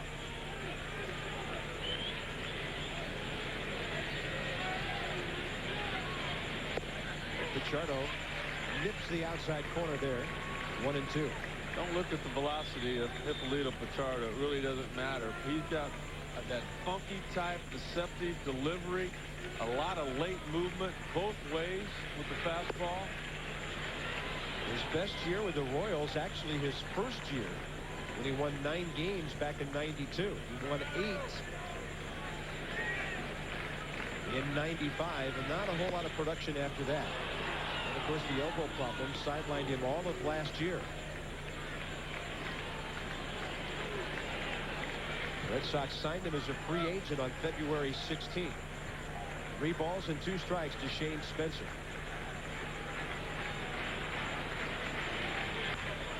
Challenged him with a fastball. Fouled straight back. So Pete Shorrock's line, 5+ innings. 2 runs on 4 hits. 2 walks, 2 strikeouts, a wild pitch.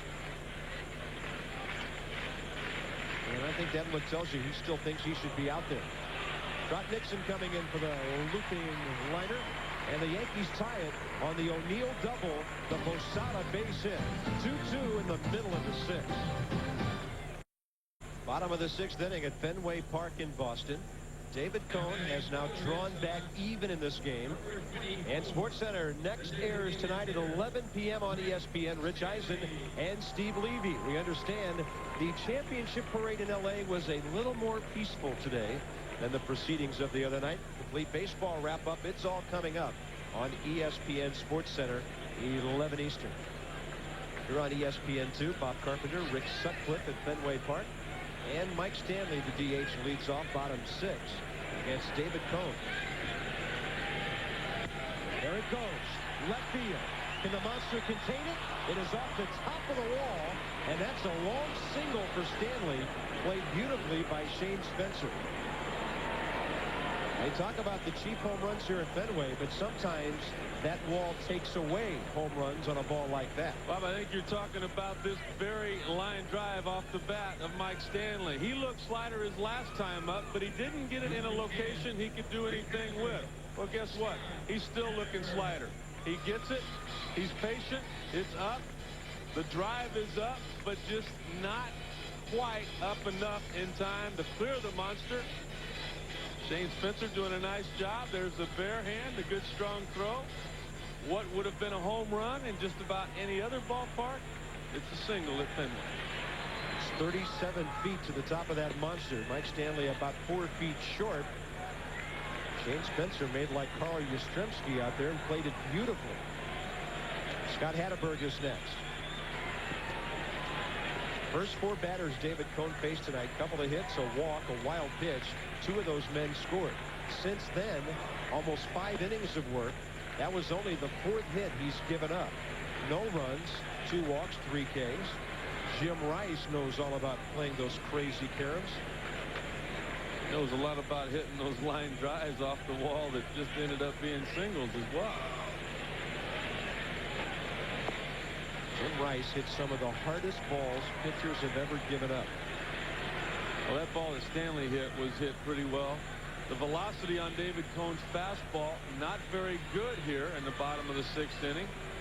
Part of that might have been the long delay he had in the top of the 6th inning.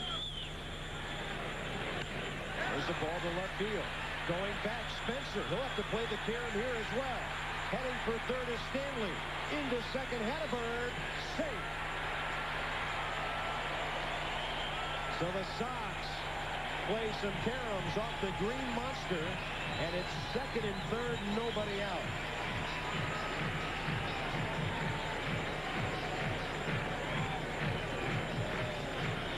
Attenberg didn't have the sign to try to pull the ball between the first baseman and second baseman with that hole. Jimmy Williams said, find something you like and put it in play. He takes advantage of that wind. We've seen the flag all night blowing hard to left center field. That's the only reason that ball carried over the head of Spencer. Not hit that hard, but hit in the right direction, the right environment, and just exactly what Jimmy Williams was hoping for. So right after the Yankees drew back even, the Red Sox have a chance to take a decisive lead here in the 6th. We mentioned this early in the night. If you could get the ball up in the air tonight, there are runs to be scored in left and left center at Fenway. Darren Lewis, the batter, he's hit 2 fly balls tonight. 0 for 2, infield in, breaking ball, strike 1. Torrey with a lot of confidence in David Cone, and why wouldn't he? Over the years, Cone with a terrific winning percentage. Still no activity in the New York Yankee bullpen. If some guys up and stretching, if the phone rings, they will be ready to go. Breaking ball had him all locked up. Very quickly, it's 0-2. But I've had pitching coaches in this situation come to the mound just to tell me, hey, take a look in the bullpen. There's nobody up. That's right. I'm not going to get anybody up because you're the guy to get out of this. And that's the message Joe Torre is sending to David Cone right now. Stottlemyre, Joe Torre watching their right-hander closely. No balls, 2 strikes. He baited him with that slider, and this time Darren Lewis was able to hold off. Well, that was the pitch that he did not have the feel for the whole season, really. David Cone was telling me before tonight's game he could not locate that slider. In particular, the backdoor slider in the outside corner to the left-handed hitter. 1-2, another breaking pitch outside. He was able to find that backdoor slider back in the bottom of the 5th inning when he got the last out, when he struck out Carl Everett. He needs to find that release point once again here to get a strikeout in a tough spot. Stanley at third, Hatteberg behind him. Not much speed for the Red Sox on the bases, and Lewis stays alive.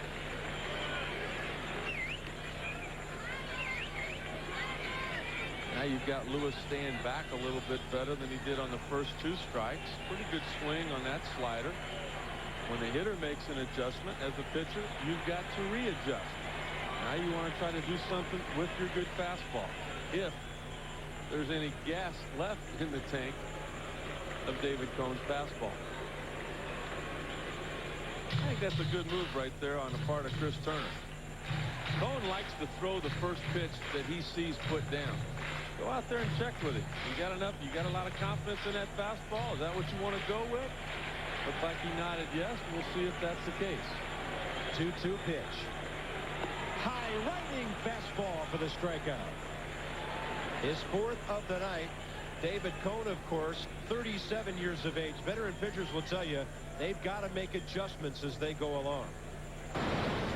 I've always prided myself on being able to make adjustments on the fly in the course of a game, and at least be able to keep our team in games, a lot of games, even on nights when I'm struggling a little bit. And there's probably been 3 or 4 games where I haven't been able to do that, where I've just been blown out of the water, and it's just been an awful time out there. And you know, that's something that gets to you when you're a veteran pitcher, and you really feel like no matter what kind of stuff you have or on any given night, you should be able to at least keep the game close.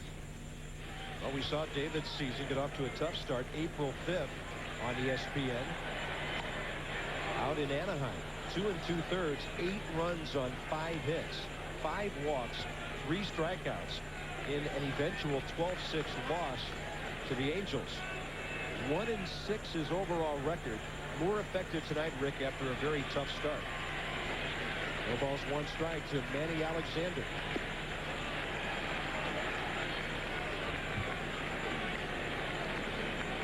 David Cone, throughout his career, some of the best stuff, people will tell you, hitters and catchers. Sometimes he's had 3 or 4 different ways he could adjust during the game with all his variety of pitches. There's a little pop fly. Batter got jammed. Base hit. Stanley scores. Hatterberg stops at third, and the Red Sox lead 3-2. Manny Alexander just dumping one out into short center with the infield drawn in.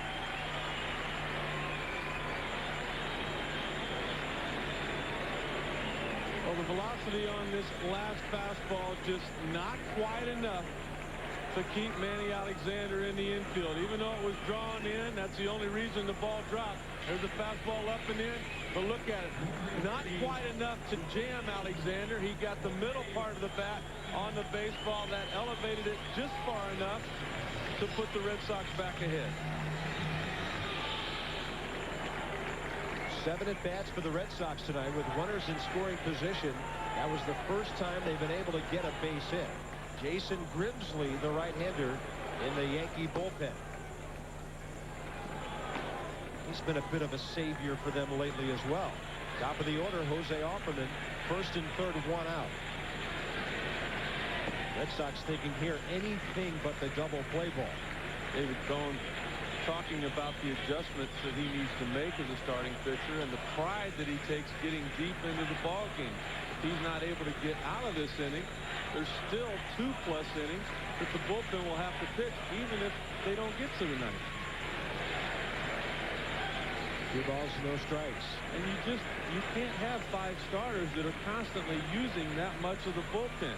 They got a big lift last night with Andy Pettit when he outdueled Pedro Martinez. But for the most part this year, they haven't been getting that consistent starting rotation that they've been used to. Ramiro Mendoza helped lately. Well, what happens, though, when you take Mendoza out of the bullpen, you weaken that part of your club. You put him in the rotation. Now what you got to do when somebody gets hurt in the rotation, you got to bring somebody up from AAA. So you not only hurt your club, but you hurt the whole organization. The guy from AAA comes up. The guy from AA goes up to AAA to replace him. So everybody gets hurt when somebody goes on the disabled list. 3 balls and a strike. Jose Offerman 1 for 2 with a double and a walk. And a 3-1 pitch coming from David Cone. Runner going off first, ball 4, bases loaded. Well, I think this needs to be the end of the night for David Cone for a couple of reasons. One, the team's behind. If the game's still tied, you leave him out there, you let him try to get out of it. But they're already behind in this situation. And more importantly, David Cone's got to come back 5 days from now and have another quality start for you. He only threw 88 pitches in his last outing. He's well over that here tonight. And several of the innings have been a struggle for David Cone, starting with the very first inning when the Red Sox scored 2 runs. David Cone, 101 pitches. Jeff Fry, bases loaded. And a breaking ball is a beauty on the outside corner.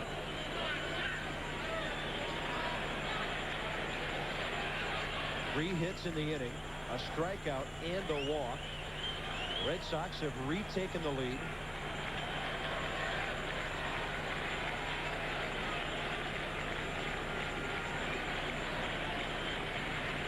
Fry fly ball right field. It forces O'Neill to back up a bit. He's flat-footed. No chance at all for a throw to get anybody. And the Sox add another. Jeff Fry with his 7th RBI of the year, scoring Hatterberg 4-2 Boston.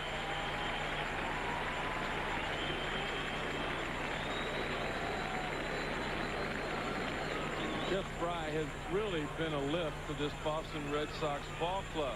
Offerman struggling out there. They had problems at first base. Fry stepped in and played terrifically, in particular defensively, and also came in tonight with an average over 300. He was on base 17 of 18 games when Jose Offerman was on the DL with a strained groin. Fry had a 12-game hitting streak through the weekend. Well, Andy Pettit took care of most of the Red Sox streaks last night, except for Garcia Parras. He's in the on-deck circle as Trot Nixon steps in with runners at first and third, and not to be forgotten, a pretty decent base running play a moment ago by Manny Alexander to get over to third base on that fly ball. David Cohn's always been one of those pitchers that's just so hard to read as far as when he's done or when he's not, because he won't give up on himself. You go out and ask him, how do you feel? He'll say, I feel terrific. Now go back to the bench and let me get this guy out. Just a lot of confidence. Backdoor breaking ball on the corner. You saw the throw over to first. Jose Offerman this year 0 for 5 trying to steal second base.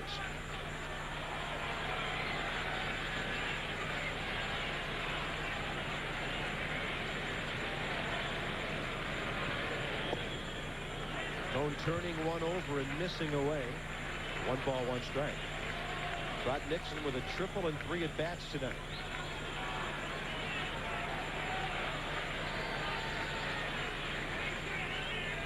'26-year-old outfielder.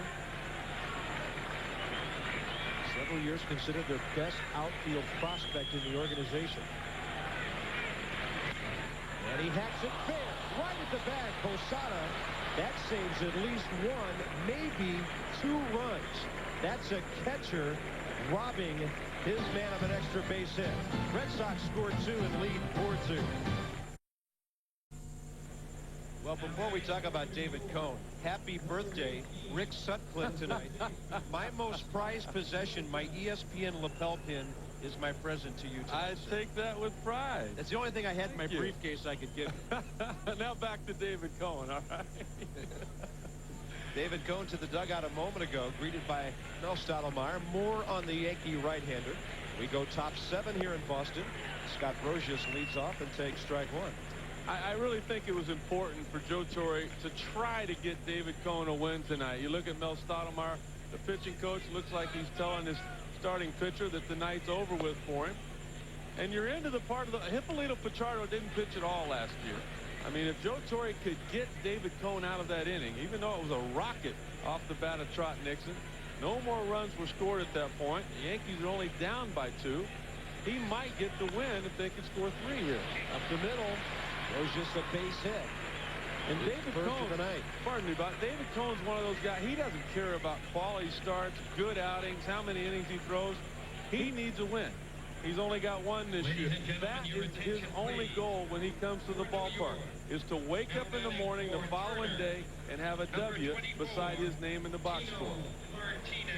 Here's one of those left-handed bats the Yankees had in the dugout tonight because Pete Schurig started. Tino Martinez, he can bat here, take over at first, and they can move Jorge Posada from first back behind the plate. So he's batting, Tino is, for catcher Chris Turner. Well, he has now continued his streak of playing in every game for the New York Yankees this year. I mean, it's not Lou Gehrig, but it is 66 consecutive games this year. Well, they are both first basemen. That's fine. Tino batting at .271, 7 home runs and 37 batted in. What a great bat to have coming off your bench. Against the Sox bullpen, Pichardo misses outside. Now goes to 2-0. You got to be patient with Pichardo. He's a guy that will beat himself. Derek Jeter, passing on a little bit of that veteran knowledge that he's gained to the young catcher, Jorge Posada. Well, if I'm Jeter, and there's a foul off to the left, I want to go over and say, hey, buddy, tell me about that play you just made, robbing Trot Nixon. And that took at least one run away from the Red Sox, and if that ball gets down into that right field corner and starts rattling around, who knows? Maybe Offerman could have scored from first base. Where Jeter tonight, 0 for 3. Tino Martinez down the line. That's where it's shallow, and the ball hits foul. That ball had a little bit of hook on it. That foul pole down there is just over 300 feet from home plate. We have seen short fly balls and short line drives wrap right around that pole in years past. You know, I gave up a home run to Jim Rice going the opposite field down that line, and I don't think it went 300 feet. I always wanted to step that off because it seems a lot shorter. That's the perfect type hit ball to get down that line. The fans reaching out over the field. First base umpire John Hirschback with a tough call, but obviously making the right call because the first base coach didn't argue, nor did the base runner. 2-2. It misses away, ball 3. There's a part of that wall out there that runs nearly parallel to the right field line. If a fan would reach out from foul territory, it's conceivable the ball could be called fair on fan interference. And they're going to interfere with it. They're going to try to catch it down that line. Runner goes on 3-2, and Tino fouls one off.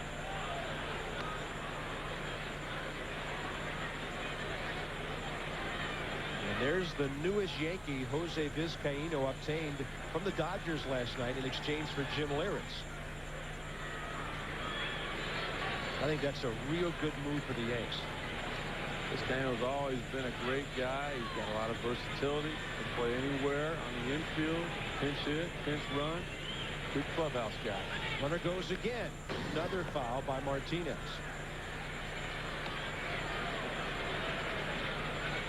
Vizcaíno basically a shortstop, second baseman, third baseman. He's a switch hitter, good pinch runner.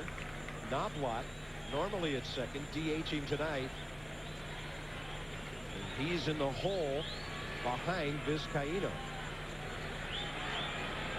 Using Joe Torre sending the runner in this situation. Pichardo, when he's right, usually gets a lot of ground balls. There's a ground ball off the bat of Scott Brocious that got up the middle to start this inning for a base hit. You start the runners here, you get a ground ball at somebody, you stay out of the double play, hopefully.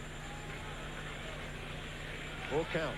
Long look. Runner goes again. Ball 4. A base hit and a walk. Yankees have the tying run on base, and we check in again with David Lloyd.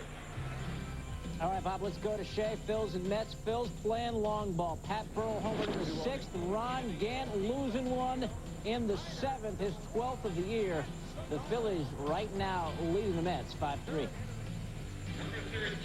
All right, David, we'll keep an eye on that one. National League East.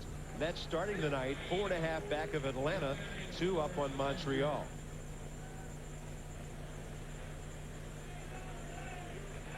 Right-hander Rich Garces for the Red Sox. Until this series, the Red Sox have been awesome in setup relief. Unfortunately, in the last 2 innings Monday night, they gave up 16 runs. One last night. Joe Kerrigan's bullpen up to that point had outscored their opponents 68-31 after the 7th inning. Well, I'm sure the reason Joe Kerrigan came out to the mound there, Pichardo's not been on the ball club that long. They've got 4 bunt plays, that being the Boston Red Sox, and he does not want this play to get messed up. So not only did he come to the mound to talk to the pitcher, but he brought the third baseman in, Manny Alexander, to talk to him as well. Alexander will be the one that puts on the sign to let the rest of the infielders know what they want out of the bunt defense. Jose Vizcaíno offering, then pulling back. On that play there, Jimmy Williams decided to go with just a standard bunt play, which means the third baseman acts like he's going to come in, but the third base line responsibility falls to the pitcher. The first baseman has the first base line. Jose Vizcaino has played in New York before. Started with the Dodgers, then to the Cubs, then to the Mets, Cleveland, San Francisco, then back to the Dodgers, and now a Yankee. Watch the infield right here. Look, there's Alexander. He fakes in. There's a first baseman Offerman coming. There's Pichardo coming to the third base line. If it's right back at Pichardo, he'll turn and try to get the runner at third. The catcher, of course, will make that call. If it's down the line and too hard for the pitcher to get to, then Manny Alexander will have to come get it to get the out at first base. That's where you want to bunt the ball as the hitter. 1 ball, 1 strike, and a foul tip off the bunt by Vizcaino, who drove in the go-ahead run for the Dodgers last night in the 10th inning at Enron Field in Houston. Here he is in a different league 24 hours later. And he's got a lot of pressure on him right now because one thing that he's always done well, handle the bat, he's not able to do thus far. Not able to get that bunt down the first 2 strikes. He's swinging up the middle. Backhand, Fry can't get it. A run scores. Over to third goes Martinez. And the Yankees are right back at the Red Sox here in the 7th. It's now a 4-3 game. You figure Jeff Fry at least has to knock that ball down. I can't believe that he didn't come up with it. He did the difficult part in the play, which was getting to the baseball. Vizcaino hits the ball hard up the middle. He's always been a contact guy. Fry got to the baseball. He kind of came up above the ball. It got underneath his glove. And now what Joe Torre had hoped for, the possibility of getting a win for his starter, David Cone. Rich Garces on.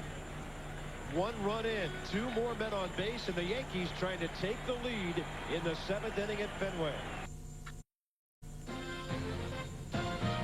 ESPN2's Wednesday Night Baseball is brought to you by Killian's Irish Red, which reminds you one look says a lot, and by Monster.com for work, life, possibilities. Well, David Cone may end up with a victory after all. The next couple of at-bats will tell. Right-hander Rich Garces for the Red Sox. They have been outstanding lately out of their bullpen. Of course, they all want to forget about what happened here Monday night. A 22-1 Yankee win when 16 runs were given up in the last 2 innings. Now block the batter, first and third. Breaking ball up and away. In that ball game Monday night, the bullpen was just devastated. There were too many innings needed out of them. Thank goodness for Pedro Martinez. He took the mound last night through 8 innings. The bullpen's fresh. Jimmy Williams can go to the pen again. The runners you saw, Tino Martinez at third, Jose Vizcaino at first. An interested observer is the man who put a stop to the pitching parade at least last night, Pedro Martinez, even though he lost 3-0. 8 innings, 5 hits, 3 runs, 9 strikeouts with 1 walk. 1-1 pitch. Fastball high and tight. By the way, the ball hit by Vizcaino ruled an error on Jeff Fry, his first of the year.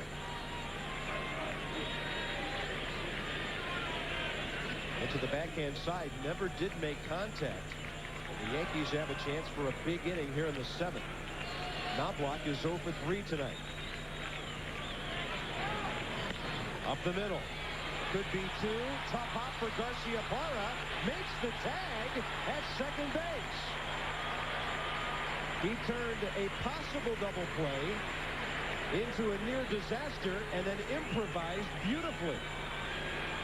I tell you what, I thought he did everything he could do right there, Bobby. If he stays back on that top spin ground ball off the bat of Knobloch, with Knobloch's speed, no way he's going to get 2. See how high the ball is there? He had to come get it. If he got it, he could step on first and complete the double play.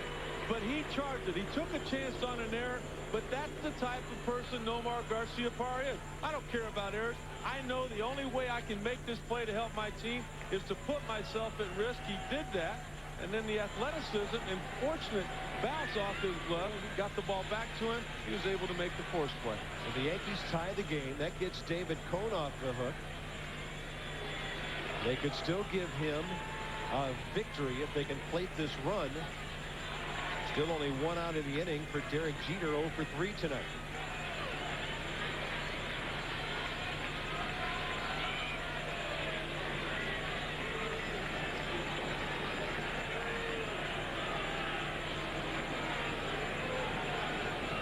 Knobloch has stolen 7 bases in 8 attempts this year.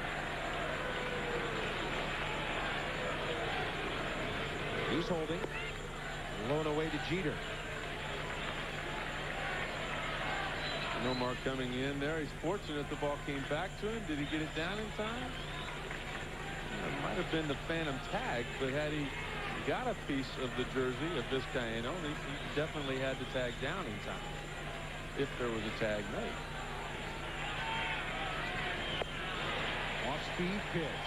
Jeter way out ahead, and that evens the count. 1 ball, 1 strike. Yankees have battled back from a 2-0 and now 4-2 deficit.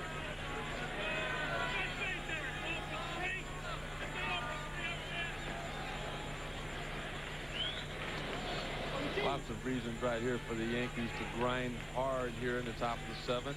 Try to not only take the lead, but get a win for their struggling starting pitcher, David Cone. If they're going to do it, though, they've got to put something else up on the board here in the top of the 7th. And they're playing the Red Sox. They always want to win. They've done it twice so far. Yankees 4 out of 7 against the Sox this year. Last year, Boston owned New York. The Red Sox beat the Yankees 8 out of 12, including 4 out of 6 in each ballpark. 1-1 the count. Runner started, stopped, pitch out, ball 2. Knobloch took about 4 steps and stopped.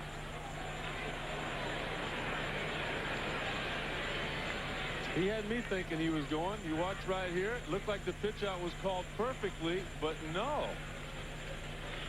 Nothing was on that particular play, but the count now goes to 2-1. A count a lot of managers like to hit and run on. Now he's running, driven to right center. Knobloch goes to third on the base hit by Derek Jeter. Perfectly executed by the Yankees. And the lead runs at third base with 1 out. Joe Torre flashing back to his days in the National League as a manager when the hit and run, the sacrifice bunt were things that he used on a daily basis. You don't get that many opportunities in the National League, but he has one here. You got speed on the base pass. You got a contact hitter at home plate. And now the go-ahead run is at third base with just 1 out.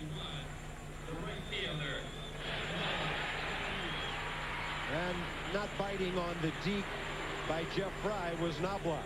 He got a good look at that ball, knew it was in center field. And now Paul O'Neill could give the Yankees the lead. He doubled his last time up. They got their rally started in the 6th that got them back even at that point, 2-2.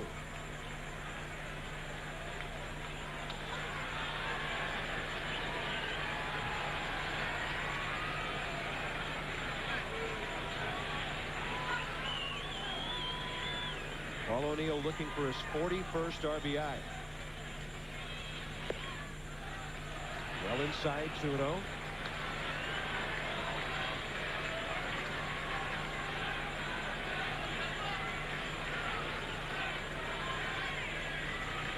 After collecting 1 hit in the first 5 innings.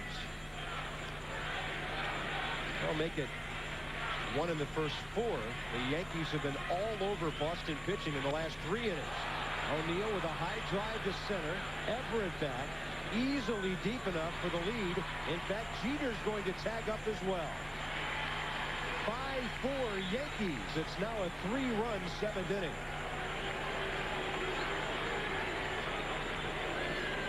Well, the RBI is going to go to Paul O'Neill, but there should be an assist to the manager, Joe Torre, for putting the hit and run on.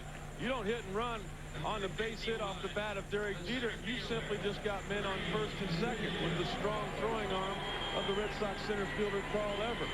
But Torre put the hit and run on. The contact was made. The runner got to third base, and that sacrifice fly gives them the lead and the possibility of David Cone the win. It'll have to be on a 2-out hit by Posada. They will walk Bernie Williams here.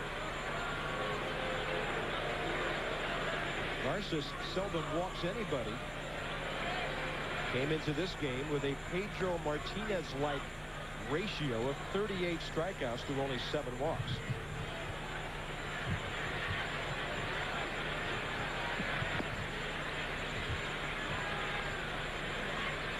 Well, the thing is here, Bernie's just proven that he can produce in these situations for a lot more years than the young Posada.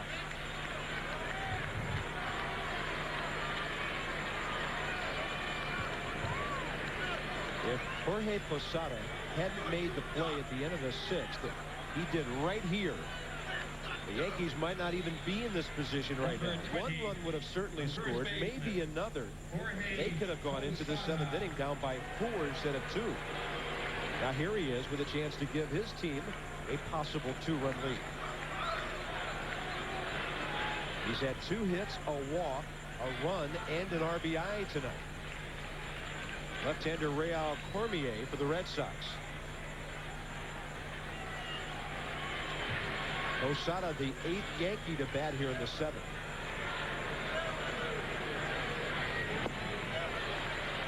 The breaking ball pouring in on him. He drove in the run last inning. Got the Yankees back even. Then hung up between 1st and 2nd on the cutoff.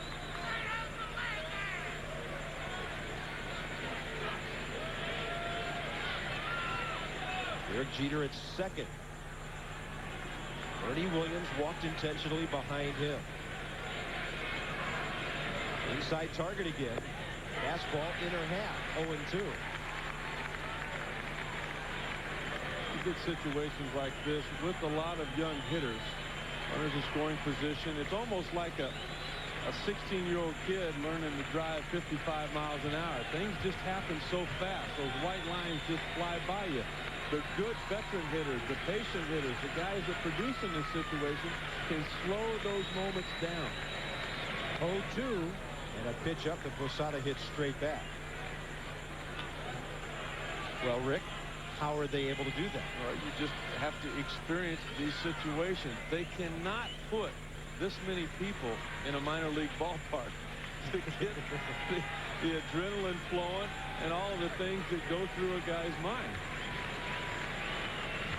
Tino Martinez delivered a key walk in this inning. The 0-2. Garcia's missing off the plate. It was well outside. 1 ball, 2 strikes. Looks like he's trying to set up that breaking ball down and in again that he got the first strike on. And with the high fastball 0-2, there he just missed off the outside corner with the fastball. Got it. Breaking ball rocking up Posada. But the Yankees scored 3 times. An error was big. And at the 7th inning stretch, 5-4 New York. Right-hander Jason Grimsley takes over for the Yankees here in the bottom of the 7th. It'll be his 26th appearance of the year. He's had 3 starts and really helped them out, Rick, coming off the bench in those 9-1-1 situations. He's done just about everything they have asked of him. Those 3 starts were emergency starts when the starter could not go. And in those 3 starts, the Yankees 3-0. Grimsley 3-1 on the year. A fine ERA, but a very difficult spot to get out of. The heart of the lineup starting with Nomar. Garciaparra 1 for 2 with a walk and a double tonight. Make it 2 for 3. First pitch hacking. That's the tying run aboard in the bottom of the 7th inning. Tino Martinez hit for Chris Turner. He stays in to play first base. Jose Vizcaino hit for Clay Bellinger. He's at 2nd. And of course the Martinez move switched Jorge Posada behind the plate for Turner. So it's Brosius, Jeter, Vizcaino, and Martinez on the Yankee infield with a new catcher, Posada. Carl Everett, the batter. He represents the lead run.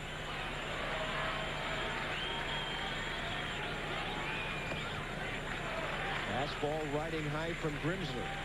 We're going to see a lot of fastballs out of Jason Grimsley. That was the reason that he had so much trouble getting to the big league level and staying there, having success. He got away from that. He tried to throw too many pitches. His best pitch is that sinking fastball.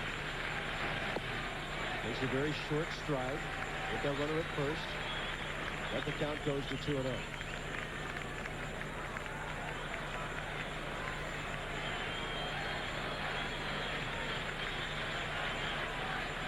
Carl Everett, one of the top RBI men in the American League.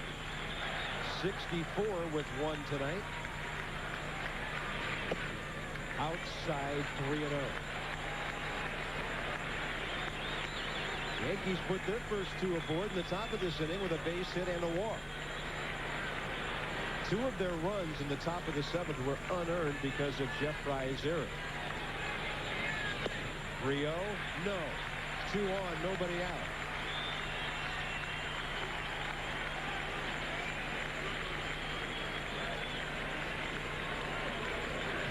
Next up, Mike Stanley, who was about 4 feet away from a home run last inning, high off the green monster.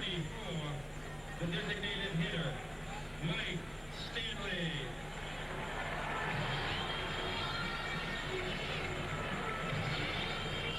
Looking at the numbers for Mike Stanley, he has yet to lay down a sacrifice bunt this year. A guy that can handle the bat, a professional hitter, likes to use the opposite field, stay inside that sinking fastball rather than rolling over on it. Ground ball, deep short, cut off. Brosius over to first. Only got 1, but a big-time play by the Yankee third baseman. That ball gets beyond him. Even if Jeter cuts it off, it's bases loaded, nobody out. This is the very reason that they acquired Scott Brosius. He won his first Gold Glove last year, probably because Robin Ventura was traded to the National League and the New York Mets. But that's what you get with Scott Brosius, the guy that's going to hit 260, 270, play great defense every night, and in the last 2 years, hit 375 once he gets to the World Series. It's not bad. Not exactly Reggie Jackson, but a Mr. October in his own right. Here's Scott Hatteberg. 1 for 3 with a double. Tying runs at third, lead run at second, 1 out, bottom 7.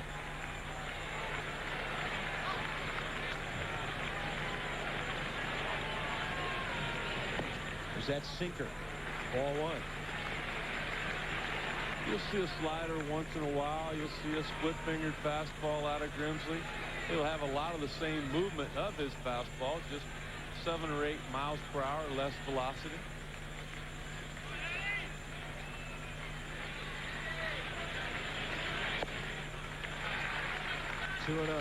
Red Sox were only 1 out of their first 7 with runners in scoring position tonight. Now they've gone 0 for the last 2.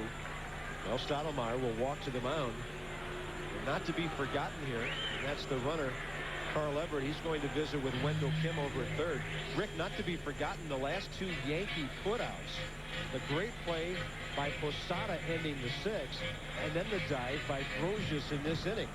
So the Yankees are pulling out all the stops that they can to stay in and now stay ahead in this game.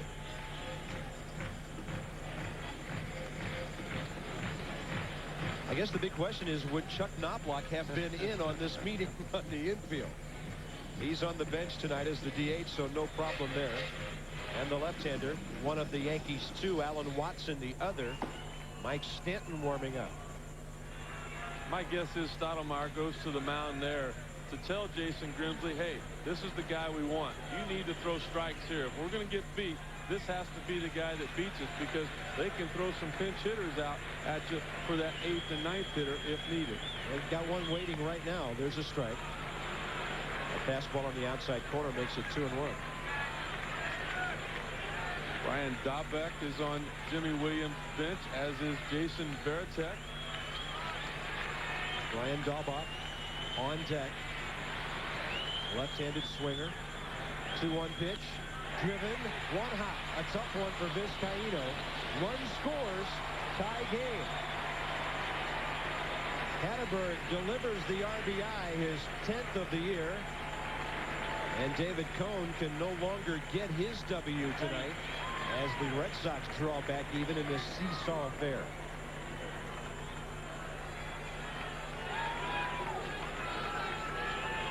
That's what you're going to get with Jose Vizcaíno. You're going to get a guy that can slow down the clock. There's the ball hit right there. Look at Nomar. You can see him freeze there for a second.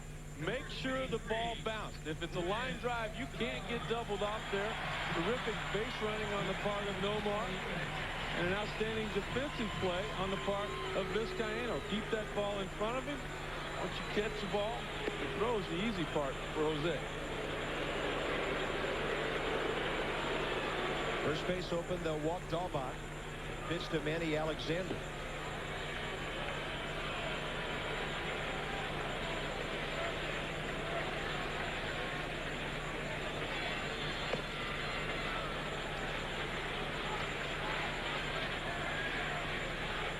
Well, David Cone got taken off the hook in the top of the 7th when the New York Yankees scored 3 runs, but he got put on the opposite side of that hook for the win. Looking to get the loss going into the top of the 7th, hoping for the win in the bottom.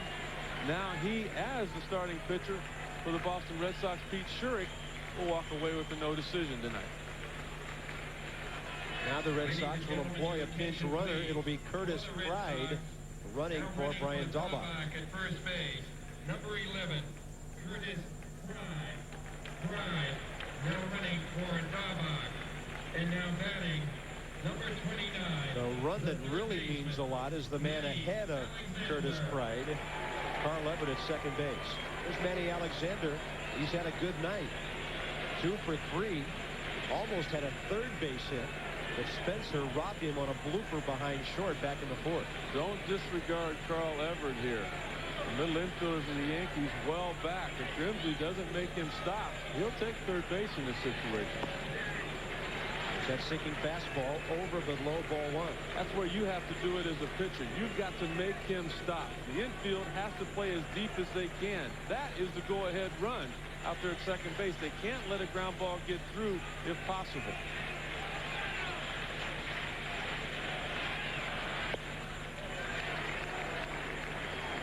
It's really a good job on the part of Grimsley holding Carl Everett at second base.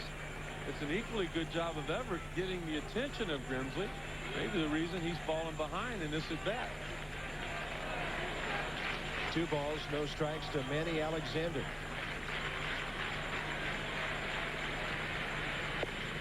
On the corner.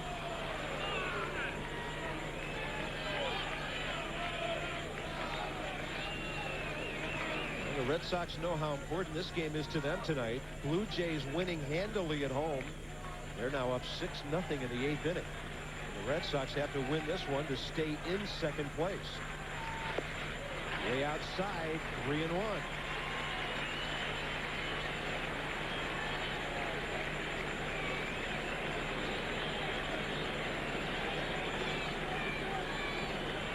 Jose Offerman, the on-deck batter. Yankees got 3 in the top of the inning. Red Sox 1 to tie, looking for more. The 3-1 pitch. Just off the plate inside. Bases are loaded for Jose Offerman.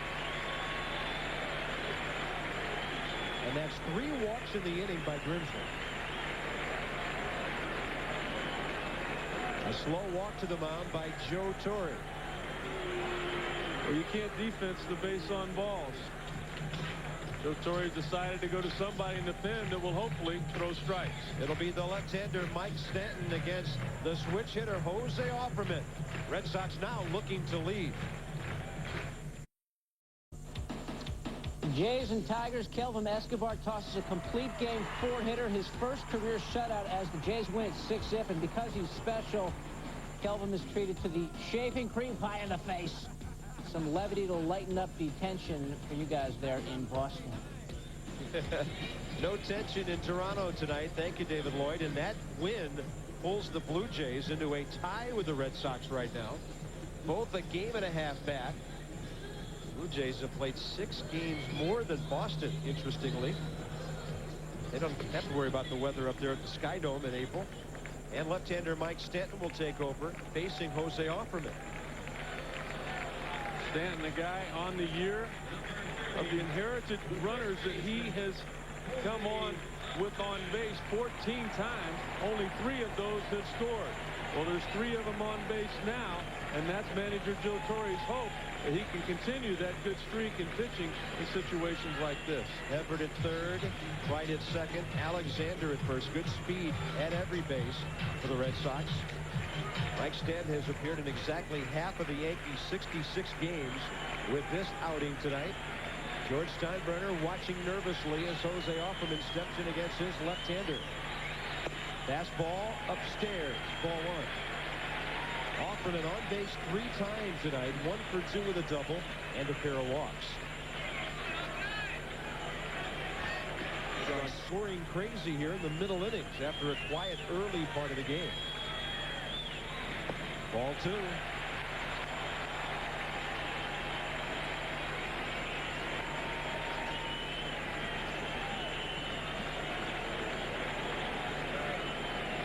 And very quickly now, a big pitch for Stanton.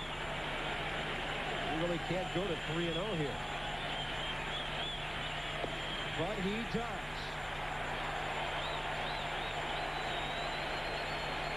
Here comes the Fenway crowd. The boss nervous in Boston right now as 34,000 are standing. It sounds like 70. I know. Walked him on 4. And the Red Sox take the lead 6-5. 4 walks in the inning. And Jose Offerman, 17th run batted in.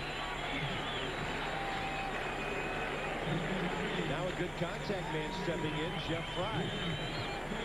That run, of course, charged to Grimsley, who could be responsible for up to 2 more. And now it's Pride, Alexander, and Offerman. Nobody on base right now swung the bat.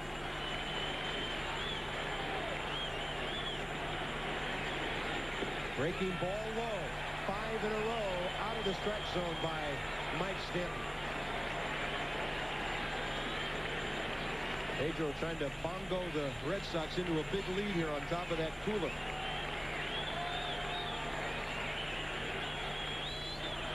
Fastball inside corner.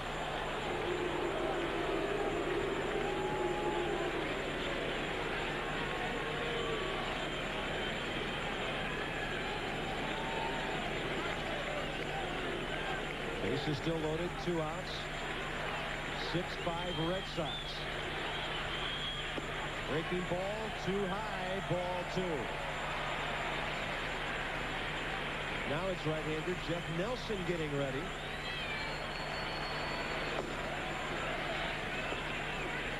Left-handed batter Trot Nixon on deck. That may be with Garcia Parra in mind if the inning goes that far. 2-1 pitch. It's low, ball 3.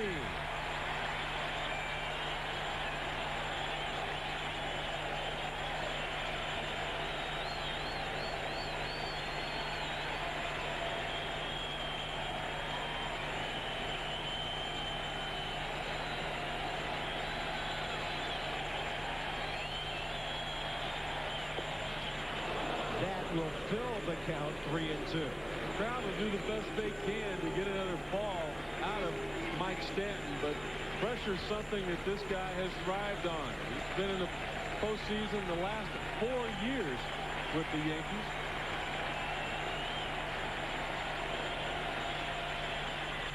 Three-two pitch. That is foul outside third. Pretty amazing numbers for Mike Stanton, Jeff Nelson, and their closer, Mariano Rivera. 4th year they've been together, and their postseason numbers combined, 114 and 2/3 innings, an ERA of 1.10. And most of the big outs recorded by that man right there, Mariano Rivera. Yeah, and almost all of those outs in the 7th, 8th, and 9th innings by that group of relievers. Full count, runners going again. And now time given by Bill Miller, the home plate umpire, to Jeff Fry.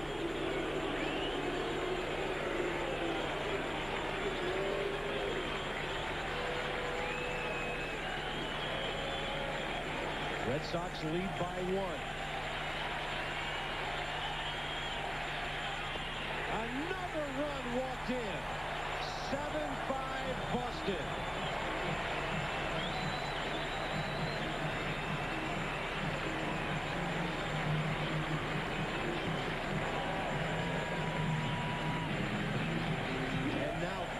Walks in the inning.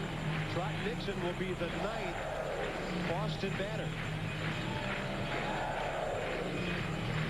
who started all of this off?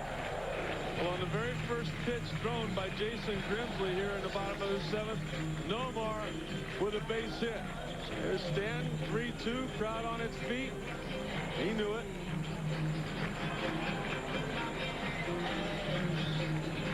Pedro likes it.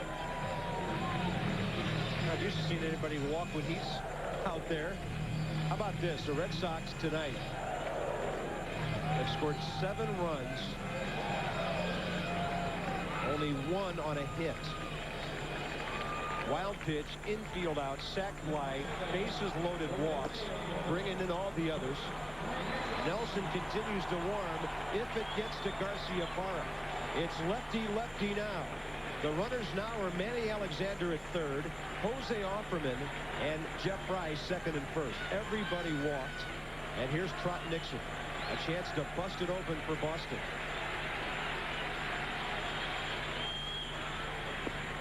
Low and inside. One of the things Pedro Martinez might have been doing is looking at the scoreboard, seeing those 3 runs up in the bottom of the 7th, saying, hey, what happened to me last night, huh? You get me 3 last night.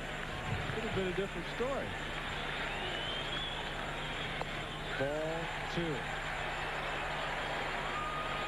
Hey, Pedro's got the whammy on him from over there. He's beaten on the cooler again.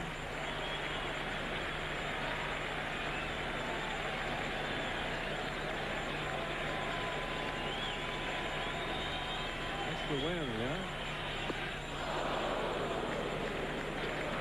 Well, you're not supposed to swing when the whammy's on, are you? That's the first time anybody has swung in a while. Well, Stoudemire can only watch 5 walks in the inning. 1 intentional. Here's the 2-1 pitch. Well hit right field. Paul O'Neill going back. It is over his head. Ground rule double. Red Sox scored 2 more. And they lead 9-5. If you walk that many, somebody's going to swing the bat and kill you eventually. Seems like everybody tonight offensively breaking out for the Boston Red Sox. Trot Nixon, 193 in the month of June. Dropped to 8 in the batting order last night. Hitting 3rd tonight. And when they hit you 3rd, you're supposed to produce. That he does.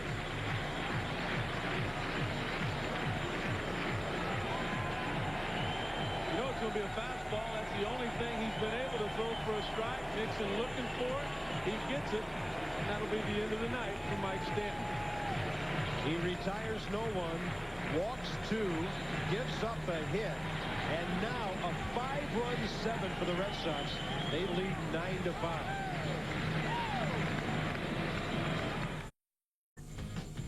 Mets and Phillies. Robin Ventura made an error that led to 2 runs earlier in the game. He atones for that gap with a ringing single into right. That'll score a couple and tie the ball game up at Shea. It's 5-5 in the 9th. That's a pretty solid ball club Bobby Valentine has there at Shea Stadium. Red Sox, a crazy 7th inning here in Boston. Right-hander Jeff Nelson, like Stanton, appears in his 33rd game of the year here in this inning. And Omar Garciaparra could put a huge exclamation point on a huge inning. He's been on base 3 times tonight. Takes a breaking ball up and in. Nomar loves to swing at that first pitch. And even though that breaking ball was about shoulder high, they come back across the plate a little bit more. He might have finished that swing. Rod Nixon, the big double. He's at second. Garciaparra keeps short. Cheater takes a hit away, throws it low, and Martinez digs it out. 5 runs for the Red Sox in the bottom of the 7th inning on a grand total of 2 base hits.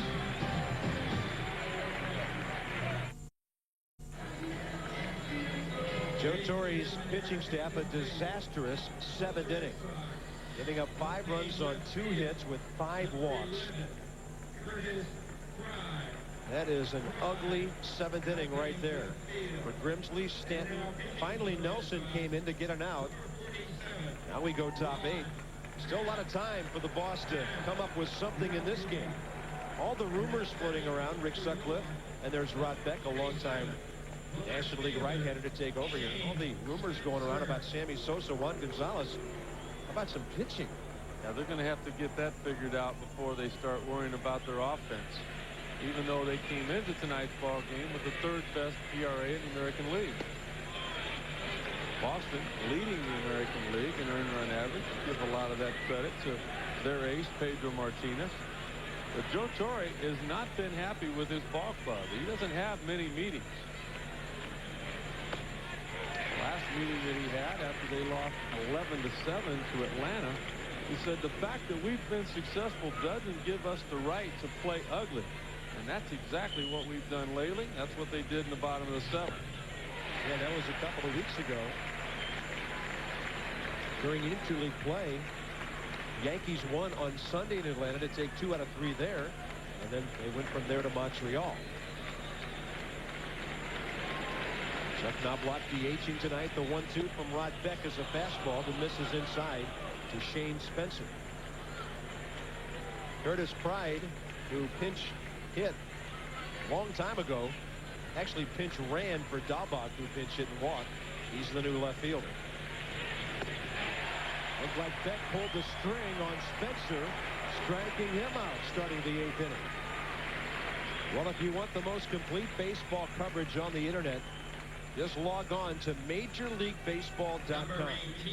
Real-time stats, highlights, everything you need to know about Major League Baseball at MajorLeagueBaseball.com.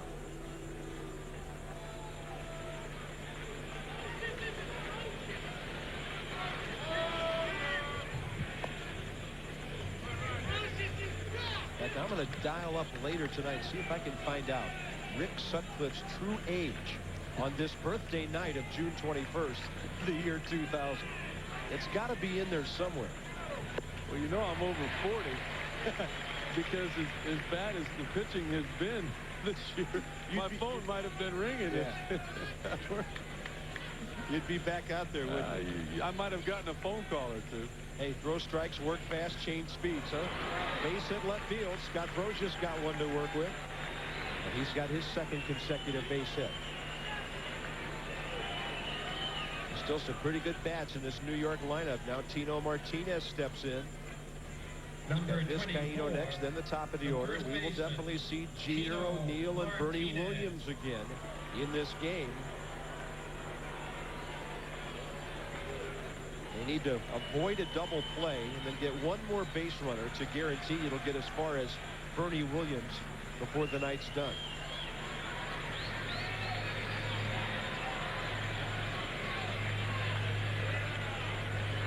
Tino Martinez walking in the middle of that 3-run 7th inning.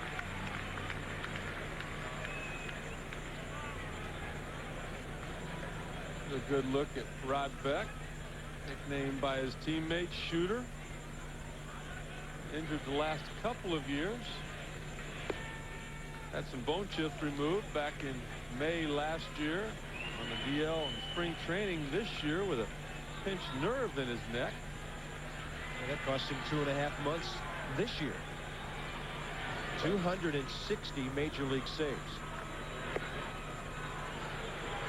Most of those with the Giants, although he did have a record 51 with the Cubs 2 years ago. And meanwhile, Jimmy Williams is not shy about sending his closer, Derek Lowe, out there to pitch more than 1 inning. He's done that a whole bunch this year. What a luxury to have a guy with an arm like that and a lack of ego to say, hey, I'm a closer. I just pitched the 9th inning.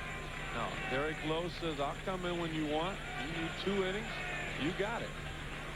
5 of his first 7 saves this year of the 2-inning variety. And Jimmy Williams is not at all shy about continuing that approach. Lowe has 16 on the year. Rod Beck throws a changeup, and it's popped up by Tino Martinez. For Jose Offerman. Fair ball. A bit of an adventure with the breeze blowing. 2 down. One thing you can always count on with Rod Beck is that he's going to throw strikes for you. He doesn't throw as hard as he once did. Velocity's down, but that split finger fastball of his is still pretty good. That was the pitch that he struck out Shane Spencer on to start this inning.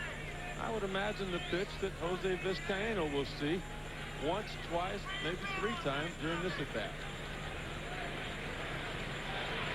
And a big at-bat it was for Vizcaino. There it is, strike 1. I mean, he tried to bunt, failed to do so. Then with 2 strikes, he gets the bat on the ball. A little liner up the middle that Fry can't get, and that turns out to be a huge swing in that 3-run Yankees 7th inning.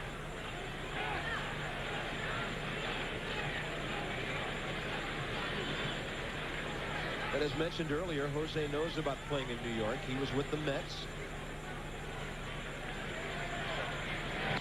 There's a broken bat.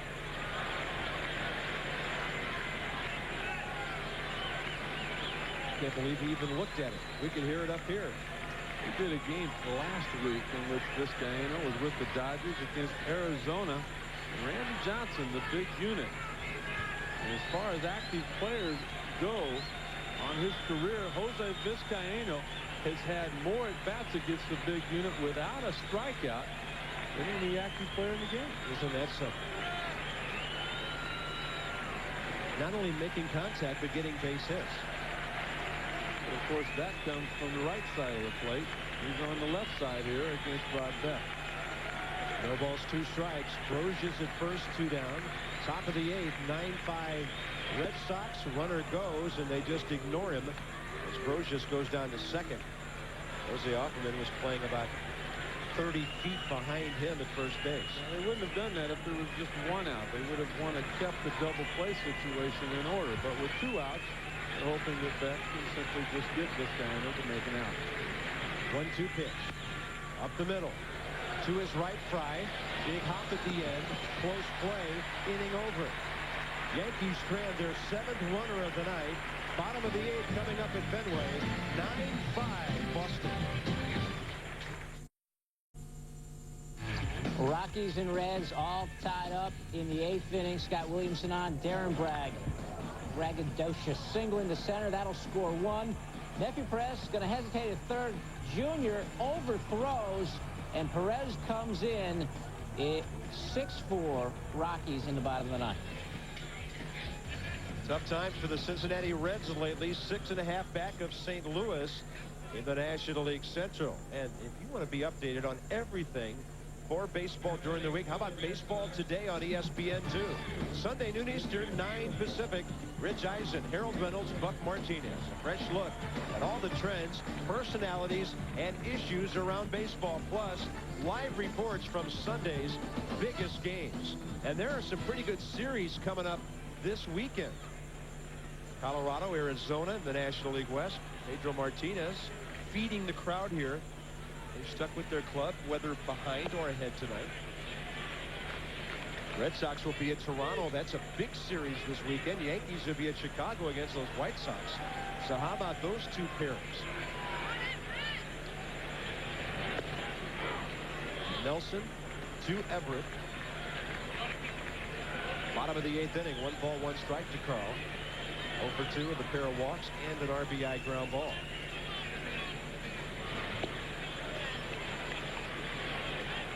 And the Red Sox need to win to stay ahead of Toronto.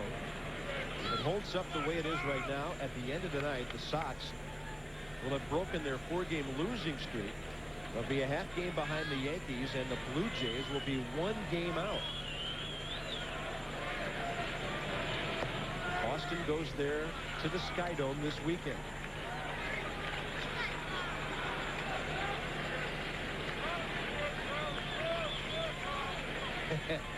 Peeking from the manually operated scoreboard. What a great seat that is. There's a strike on the outside corner. Carl Everett looks at it.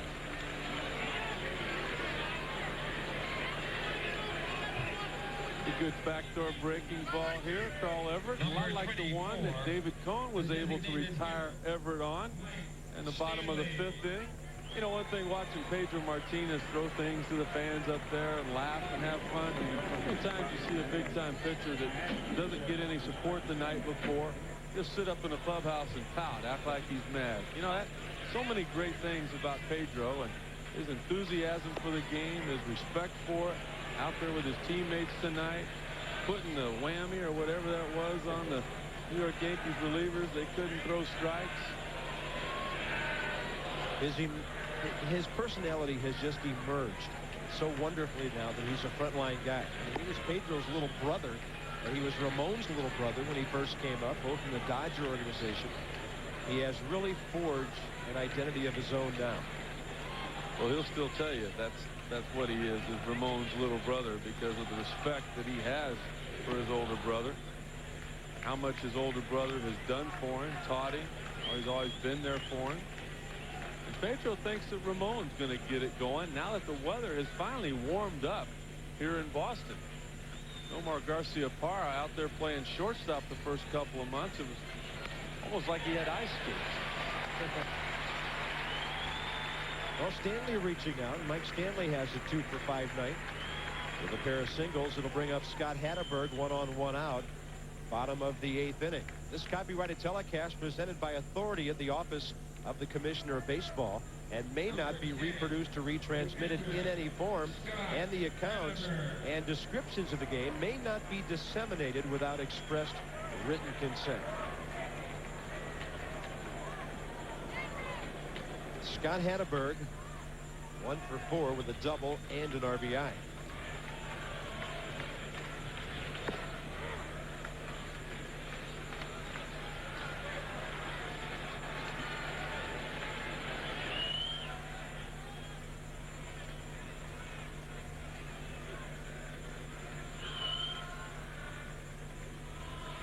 There's a fastball ripped into the right field corner foul.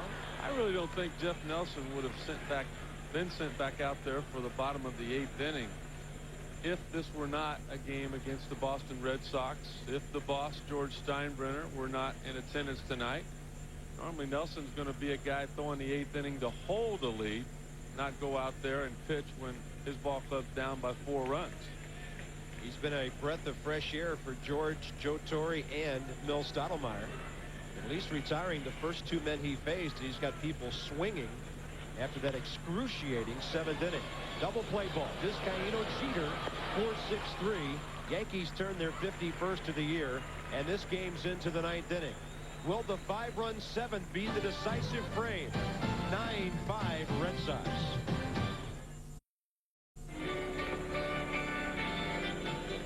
Top of the 9th inning at Fenway Park in Boston. The Red Sox leading the Yankees by a count of 9-5.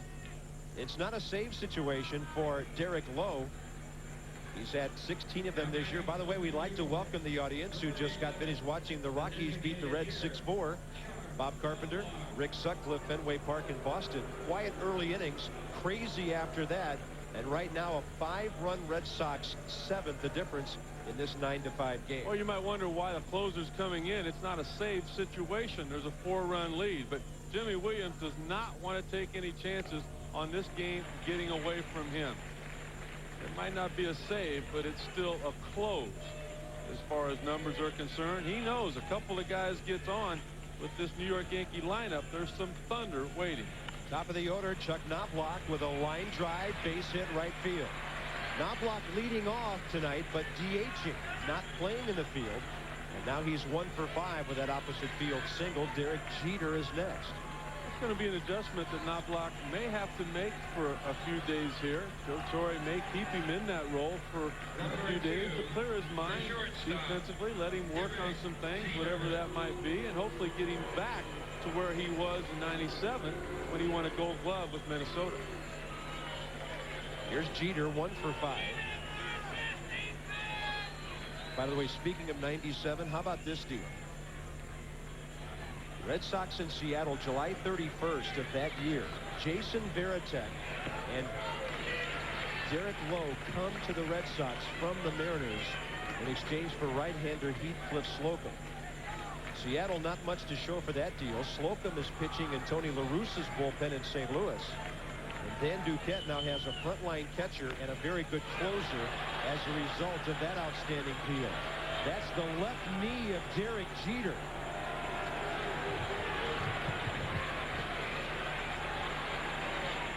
The last thing the boss, Torre, and the Yankees need is this man injured again.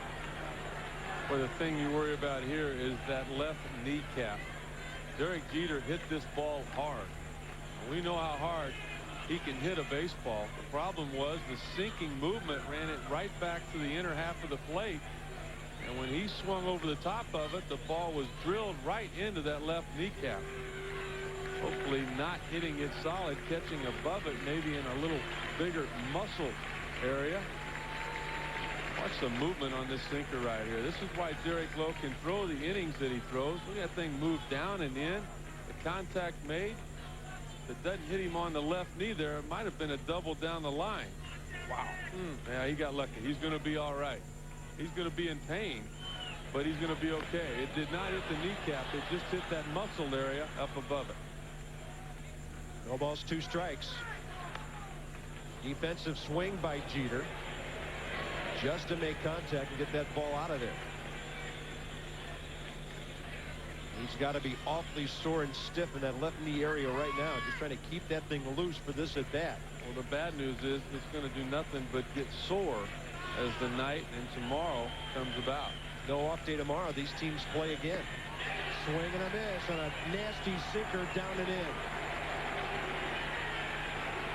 As if Derek Lowe said to Jeter, here's another one down and in. I dare you to swing. It's almost like he tried to get that left leg out of the way as the swing started. Look at him right there, and then he hobbles. Yeah, he's not at 100% right now. Next up for the Yankees, Paul O'Neill. They've got 2 outs left, down by 4. On a night when the Red Sox can be a half game out of first at the end of the night, and the Blue Jays would be only 1 game out after they took care of business at home tonight, 6-0 over the Tigers. Paul O'Neill 1 for 3 with a double, a run, and a sacrifice fly, good for his 41st RBI.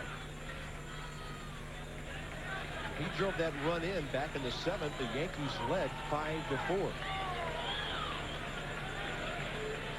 Red Sox got 5 in the bottom of the inning on 5 walks and 2 hits.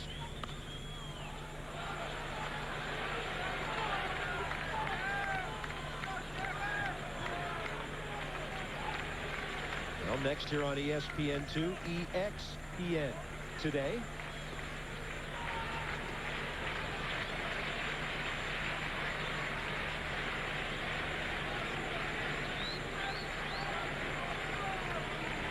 Torres Yankees behind early in the game. Took the lead briefly, now well behind. And the 0-2 to O'Neill. Line drive, second base fry. Offerman nowhere near the bag, so no chance to double up the runner. 2 down. Capacity crowd at Fenway tonight of 32,958 paid. Hungry for a win in this series after the Yankees won 22-1 Monday night and 3-0 last night behind Andy Pettitte. Pedro Martinez has been cheering all night long. Well, this game has come down to a battle of the bullpens, and tonight it was Boston that won out. New York Yankees pen just could not throw strikes. Runner just goes down and takes second base. On strike 1. Derek Lowe has thrown 10 pitches this inning. Every one of them has been a strike.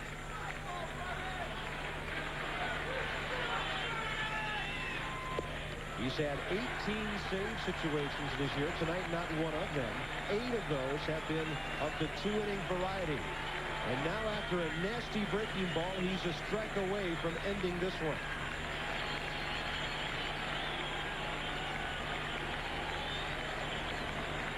Oh, 2.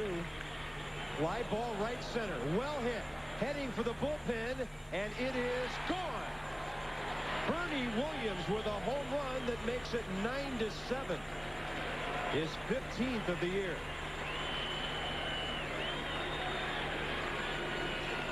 You saw how frustrated Paul O'Neill got when his line drive was caught by the second baseman, Jeff Fry. He knew that if he got on base, there were some boys that could get this game close and maybe even tie it.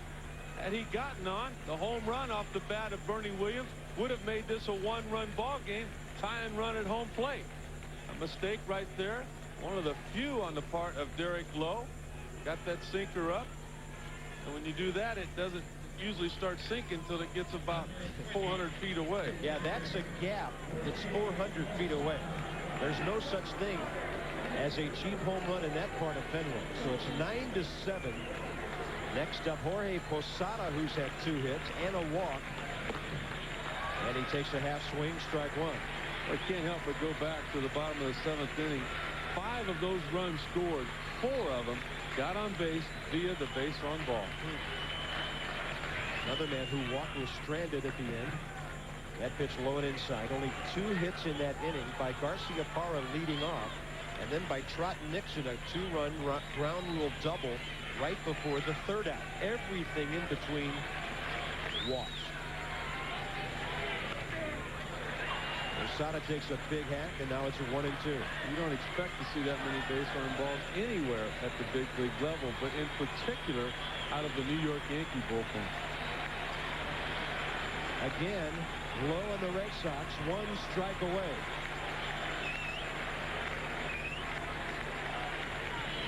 Fastball misses outside.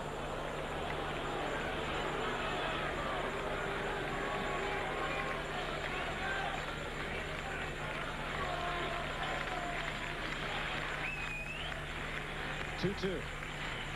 Swing and a foul as Posada got a piece of.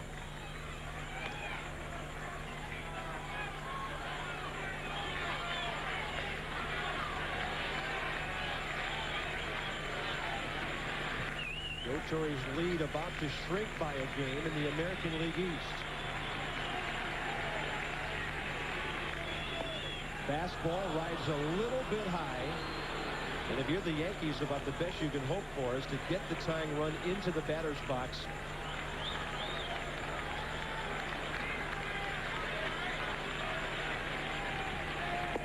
Not this time. Game is over. And how badly did the Red Sox need this one tonight? After losing the first 2 games of this series, particularly Pedro Martinez getting beat last night 3-0, this is a big game, as big as they get for the Red Sox in the month of June. Red Sox win at 9-7. They're a half game out of first. Toronto right behind. Coming up next on ESPN2 will be EXPN Today. This has been a presentation of ESPN, the worldwide leader in sports. And for more, log on to ESPN.com, part of the Go Network, go.com. For Rick Sutcliffe and our entire ESPN2 crew, Bob Carpenter, we had an entertaining night at Fenway. Red Sox won it, and they finally salvaged one of the series.